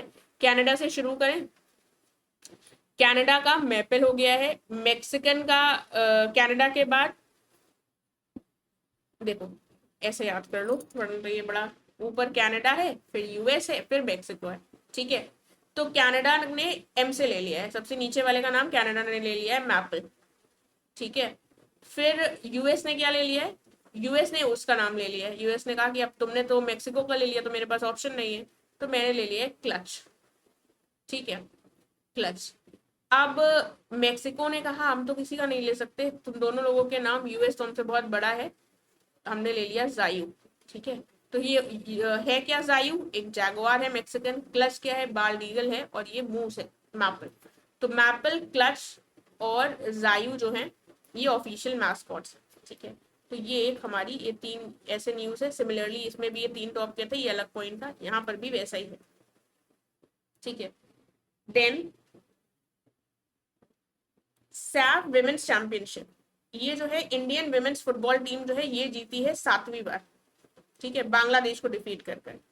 सैफ विमेन्स चैंपियनशिप में कौन जीता है, भारत की टीम जीती है ये फुटबॉल 7वीं बार बांग्लादेश को डिफीट कर, राइट। सैफ विमेन्स चैंपियनशिप कौन जीता है, जल्दी से बताओ, भारत जीता है बांग्लादेश को डिफीट करके। अब यहाँ देख लेते हैं, देखिए अब ये आ गया फ्रेंच ओपन। सी जब हम सब कर लेंगे तो हमको पढ़ना कैसे होता है, अभी अलग अलग लर्न करोगे सब में कंफ्यूजन हो जाएगा। विंबलडन, यूएस, ऑस्ट्रेलिया, सबको हम एक साथ पेपर में बनाएंगे और मैं आपको प्रोवाइड करूंगी, उसको आपको वैसे एक टेबल के फॉर्म में जो जीता है, जो रनर अप है, वो लिख लोगे तो लर्न हो जाएगा। फिलहाल हमने यहाँ पर फ्रेंच ओपन में मेन सिंगल कौन जीता है, एलेक्जेंडर ज्वेरेव, जर्मनी के जीते हैं। इन्होंने हराया किसको है, इन्होंने हराया है फ्लेवियो कोबोली को, ठीक है। और फ्लेवियो कोबोली है, फ्लेवियो को इन्होंने हराया है, और फ्लेवियो जो है ये है किस देश के, ये है इटली के, ठीक है, इटली के, थोड़ा गंदा हो गया, सॉरी फॉर दैट। फिर मीरा एंड्रेडेवा, इन्होंने किसको हराया है, मीरा एंड्रेडेवा ने हराया है माजा, माजा बहुत डिफिकल्ट सा नाम है, चोलिंस्का। ये किसकी है, माजा चोलिंस्का, ये है पोलैंड की, ठीक है। तो ये आपको चार्ट में मिलेगा सबका एक साथ, फिलहाल इसमें देख लो। तो लर्न कैसे करना है, फ्रेंच ओपन में मेन सिंगल कौन जीता, एलेक्जेंडर। एलेक्जेंडर ने फ्लेवर किसको दिखा दिया, फ्लेवियो को हराकर इनको फ्लेवर दिला दिया। मीरा, अब देखो जो भी प्रोनाउंसिएशन हो हम इसको मीरा ही पढ़ेंगे। फ्रेंच ओपन में मीरा जीती है, मीरा ने मजा किसको दिला दिया, माजा चोलिंस्का को, ठीक है। तो ये जो माजा चोलिंस्का है ये पोलैंड की है, और फ्लेवियो कहाँ के हैं, इटली के, ठीक है। फिर नॉर्वे चेस हुआ, इसमें आर प्रज्ञानंद जीते, पहले भारतीय बने हैं जीतने वाले। तो नॉर्वे चेस याद रखना है, कौन जीता, आर प्रज्ञानंद, ठीक है। तो ये नाम इंपॉर्टेंट हो जाता है, नॉर्वे चेस कौन जीता, आर प्रज्ञानंद। इन्होंने हराया किसको ये भी देख लेते हैं। तो नॉर्वे में इन्होंने हराया यूएसए के, इन्होंने हराया यूएसए के वेस्ली सो को, ठीक है। नॉर्वे में इन्होंने वेस्ट को ही हरा दिया, जहां पर इनको कोई रास्ता नहीं मिला, कोई वे नहीं मिला, तो इन्होंने वेस्ट को हरा दिया। ठीक है, नॉर्वे, जब कोई वे नहीं था तो इन्होंने वेस्ट को ही हरा दिया। ठीक है, वैसे तो वेस्ट को हराना इजी नहीं होता, बट वेस्टले लर्न करने के लिए ट्रिक्स बता रही हूँ, अदरवाइज बहुत सारा ओवर बर्डनिंग हो जाता है और हमें लर्न नहीं रहता। देन आता है एशियन वुमेन्स चेस चैंपियनशिप, ये जीती है सावित्री श्री भास्कर। कौन जीती है? सावित्री श्री भास्कर। चौथा Tech Mahindra global chess league, ये it was announced to be hosted in Bengaluru, ये होगी चौथी Tech Mahindra global chess league, Bengaluru में याद कर लेना। मेंस का अंडर 18 एशिया कप इंडिया जीता है, किसको हराकर? डिफीटिंग होस्ट नेशन जापान, जो होस्ट रहा है जापान, उसी को डिफीट कर अंडर 18 एशिया कप जीता है। देखिए, FIH hockey women's Nations cup, ये जो है ये भी इंडिया जीता है, और इसमें इंडिया जीता है किसको हराकर? न्यूजीलैंड को हराकर। न्यूजीलैंड को हराकर इंडिया ने ये टाइटल जीता है, जो कि जून 15 से जून 21 के बीच में हुआ था। ठीक है, और न्यूजीलैंड ही इसका होस्ट था, न्यूजीलैंड ही इसका होस्ट भी था, और न्यूजीलैंड को ही हराया। तो यहाँ पर अंडर 18 एशिया कप में इंडिया ने हराया जापान को, और जापान ही इसको होस्ट कर रहा था। और FIH hockey women's Nations cup में इंडिया ने हराया न्यूजीलैंड को, और न्यूजीलैंड ही इसको होस्ट कर रहा था। ठीक है, अब थोड़ा सा और देख लेते हैं। सुमित अंतल, ये पैरालंपिक चैंपियन है, इन्होंने नया वर्ल्ड रिकॉर्ड बनाया। क्या बनाया कि मेंस जावलिन में F64 कैटेगरी में इन्होंने लगभग 75.29 मीटर्स का थ्रो किया। ठीक है, तो सुमित अंतल ने 75 मीटर, याद रखना, उन्होंने रिकॉर्ड बनाया बस। एनसी सोजन, इन्होंने नया नेशनल लॉन्ग जंप रिकॉर्ड बनाया है। ठीक है, national interstate senior athletics championship में, बस कितने का रिकॉर्ड बनाया ये इंपॉर्टेंट नहीं है। एनसी सोजन, लोग सोते रह जाते हैं, और इन्होंने रिकॉर्ड बना दिया इंटरस्टेट सीनियर एथलेटिक्स चैंपियनशिप। फिर आता है सात्विक सिराज, रैंकी रेड्डी और चिराग शेट्टी, इन्होंने सिंगापुर ओपन जीता, सुपर 750 टाइटल। ठीक है, बैडमिंटन से रिलेटेड हैं दोनों लोग। बैडमिंटन में अगर नाम देखोगे तो इनके इंपॉर्टेंट नाम आ जाते हैं। सिंगापुर में जीता सात्विक सिराज, रैंकी रेड्डी और चिराग शेट्टी। सात्विक सिराज और चिराग शेट्टी ने सिंगापुर वाला ओपन जीता है। ठीक है, सिंगापुर ओपन सुपर 750 का टाइटल। इंडिया का एशियन U20 एथलेटिक्स अगर हम देखें तो इंडिया सेकेंड पोजीशन पर फिनिश हुआ 22वें एशियन U20 एथलेटिक्स चैंपियनशिप में। ठीक है, और 19 मेडल्स के साथ। इसको होस्ट किसने किया था? इसको होस्ट किया था हांगकांग ने। किसने होस्ट किया था इसको? हांगकांग ने होस्ट किया था। भारत जो है दूसरा आया, और दूसरा पोजीशन पर 19 मेडल्स के साथ आया, हांगकांग ने इसको होस्ट किया था। ठीक है, फिर आता है Indian women's 4x100 metre relay team, तो ये जो है इसने जीता gold medal Asian relay championship में, जो कि चाइना के द्वारा होस्ट किया गया था। देन कविता चंद जो है, इन्होंने सक्सेसफुली देनाली, जो कि हाईएस्ट पीक है नॉर्थ अमेरिका की, उसको क्लाइम की। अब यहाँ पर एक चीज बताओ, माउंट एवरेस्ट को क्लाइम करने वाली जो पहली महिला है, ट्राइबल महिला, उनका क्या नाम है और वो कहाँ से आती है?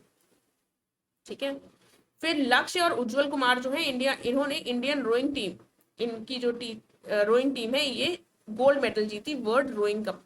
ठीक है, तो लक्ष्य और उज्जवल दोनों ने क्या किया? रो में बैठकर रोइंग टीम इनकी जो थी गोल्ड मेडल जीती।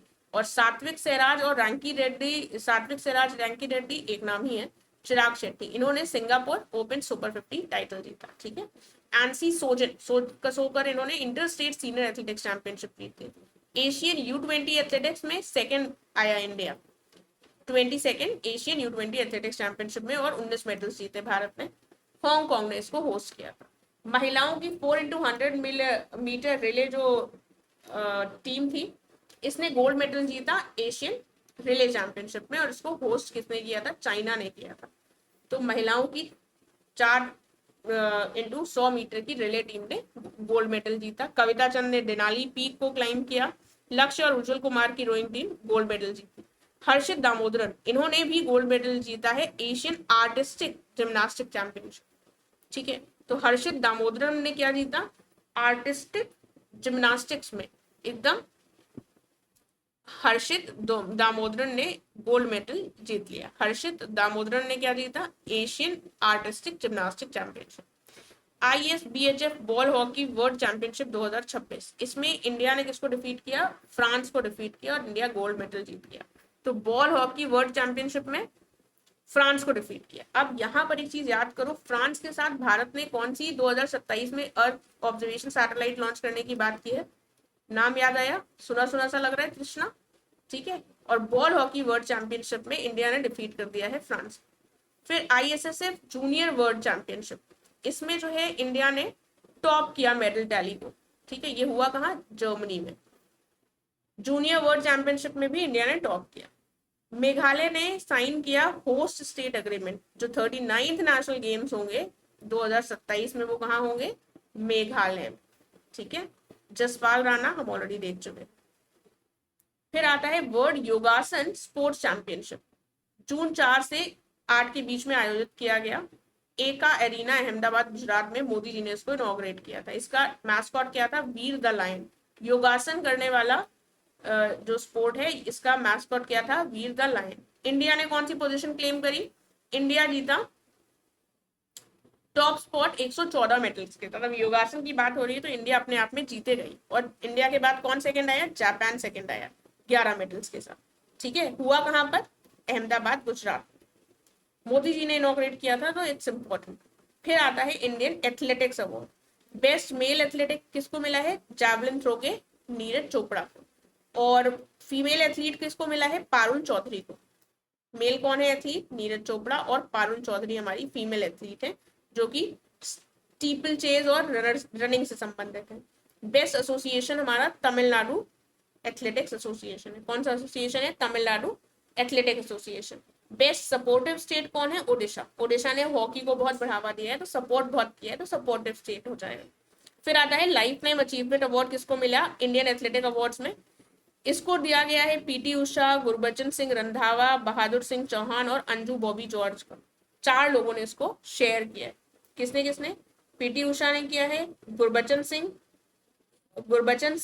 बहादुर सिंह और अंजू बॉबी जॉर्ज। पीटी उषा, गुरबचन सिंह, बहादुर सिंह और अंजू बॉबी जॉर्ज, इन चारों लोगों ने इसको शेयर किया। देन इंपॉर्टेंट डेज, सी जून 1 को क्या मनाते हैं? Global day of parents. Together for parents इसकी थीम थी। क्या थी? Together for parents. 1 जून को सब लोग मिल जाते हैं ग्लोबल डे ऑफ पेरेंट्स मनाने के लिए। फिर सेम जून को ही वर्ल्ड मिल्क डे भी मनाया जाता है, सेलिब्रेटिंग विमेन फार्मर्स, इसकी थीम, ठीक है। तेलंगाना 2014 में बना था, तो ये इसका एक दिन हो गया। फिर 3 जून आता है, 3 पहिए, 3 जून आता है बाइसिकल। सबसे पहले पेरेंट्स के साथ मिले आराम से, और फिर दूध वूध पिया और महिला फार्मर्स को सेलिब्रेट किया। 3 जून को बाइसिकल से निकल लिए। 5 जून आपको ऑलरेडी पता है, लर्न कराने की जरूरत नहीं है, वर्ल्ड एनवायरनमेंट डे। इसका क्या है? थीम इसकी इंपॉर्टेंट है, inspired by nature for climate for our future. क्या एनवायरनमेंट डे की थीम है? Inspired by nature for climate for our future, ठीक है। 2-3 बार पढ़ लो ताकि टिक हो सके, वरना सिमिलर सारे थीम्स लगेंगे। फिर आता है 7 जून को वर्ल्ड फूड सेफ्टी डे। 7 जून को क्या आता है? एनवायरनमेंट की तो बात कर ली, लेकिन खाने की भी बात करो। अब लोग खाने पर भी चीजें सवाल उठाने लगे हैं। तो from burden to solutions, safe food everywhere. From burden to solutions, safe food everywhere इसकी थीम। 8 जून को गोला गोला बना है, तो ओशंस डे है। Reimagine beyond the world we know, a new relationship with our ocean. फिर वर्ल्ड ब्रेन ट्यूमर डे, इतना इंपॉर्टेंट नहीं है, ओशन के दिन ही। बी ऐसे भी हो गया और 8 ऐसे भी हो गया, और ओ, ठीक है, सब में गोला गोला है, ऐसे याद रख सकते हो। और क्लोजर लो। फिर world day against child labour, ठीक है, 12 जून को हम वर्ल्ड डे क्या मना रहे हैं? Child labour. तो हम पहले दिन मनाते हैं ग्लोबल डे पेरेंट्स का, फिर हम सेम डे मिल्क डे भी मनाते हैं, ठीक है। 1 से फिर 12 में अब हम जब थोड़े से बड़ा हो गया है बच्चा, पेरेंट्स के साथ रहकर ग्लोबल डे मनाने के बाद, तो वो चाइल्ड लेबर के अगेंस्ट बात करेगा। Red card to child labour. फिर 14 को क्या आता है? 14 को आता है blood donor day. 1 drop of humanity, give blood, save lives. Blood donor day हम कब मना रहे हैं? 14 को, ठीक है। 14 जून को हम मना रहे हैं 1 drop of humanity, give blood, save life, world blood donor day, ठीक है। 12 को हमने बात की चाइल्ड लेबर की, 14 को हम आ गए चाइल्ड लेबर की बात करते हुए, खून की बात करने में, ब्लड डोनर की बात करते हुए। एक दिन हमने गैप लिया चाइल्ड लेबर के बाद, हम थक गए थे। 14 को ब्लड डोनर की बात करें। 15 को आते हैं विंड डे मनाते हैं, ग्लोबल विंड डे मनाते हैं, आर विंड आर कम्युनिटी, ठीक है। 17 को विंड डे के बाद अगेन हमने गैप लिया, क्रोकोडाइल मनाया जून 17 को, ठीक है, क्रोकोडाइल डे। फिर हमने रिफ्यूजी डे, ठीक है, रिफ्यूजी, अब 20 साल में घर छोड़कर बाहर निकल गए हो, ठीक है, तो एक रिफ्यूजी की तरह अपनी लड़ाई लड़ने जा रहे हो, ठीक है। जो घर था उससे तो बाहर ही निकल गए हो, तो रिफ्यूजी भी अपना घर छोड़कर ही निकलता है। तो 20 तारीख को 20 जून world refugee day. Yoga day पता ही है, योगा फॉर हेल्दी एजिंग इसकी थीम थी। मेन इवेंट कोलकाता में हुआ था। संविधान हत्या दिवस 1975 में इमरजेंसी लगाई गई थी, उसकी 50वीं वर्षगांठ जब 2025 में हुई थी, उसी के दिन को इसको मनाया जाता है। जून 29 को नेशनल स्टैटिस्टिक्स डे मनाया जाता है, जो पीसी महालनोबिस थे उनकी बर्थ डेट पर इसको मनाया जाता है, ठीक है। तो ये ध्यान रखिएगा, इसको एक बार हम फिर से देख लेते हैं। तो 1 जून को क्या किया, पेरेंट्स के साथ गए, वर्ल्ड मिल्क डे मनाया, ठीक है। फिर 3 जून को बाइसाइकिल से निकल गए। 5 तारीख को वर्ल्ड एनवायरनमेंट डे मनाया। 7 तारीख को फिर याद आया कि एनवायरनमेंट की बात कर ली, खाने की बात कौन करेगा, एक दिन रुक कर याद आया। ओशंस में ओ हो गया, 8 हो गया हमारा, ठीक है, 8 का, और ये हमारा ब्रेन ट्यूमर डे सेम दिन हो गया। जब 12 तारीख आई तो हमको याद आया कि भाई चाइल्ड लेबर की भी बात करनी है। एक दिन रुककर चाइल्ड लेबर करने के बाद हम ब्लड देने की बात करते हैं। फिर अगले दिन हमको थोड़ी सी हवा लगती है, ब्लड देने के बाद विंड डे मना दिया हम। फिर एक दिन बाद क्रोकोडाइल डे मनाया, और 20 साल के होते ही हम रिफ्यूजी बन गए, जून 20, ठीक है। संविधान हत्या, और फिर ये हमारे डेट्स जो है लर्न हो जाएंगी। नेशनल स्टैटिस्टिक्स डे जो है वो पूछा भी गया है। अब हम स्टेट स्पेसिफिक थोड़ा सा करंट अफेयर्स देखेंगे उत्तर प्रदेश से संबंधित।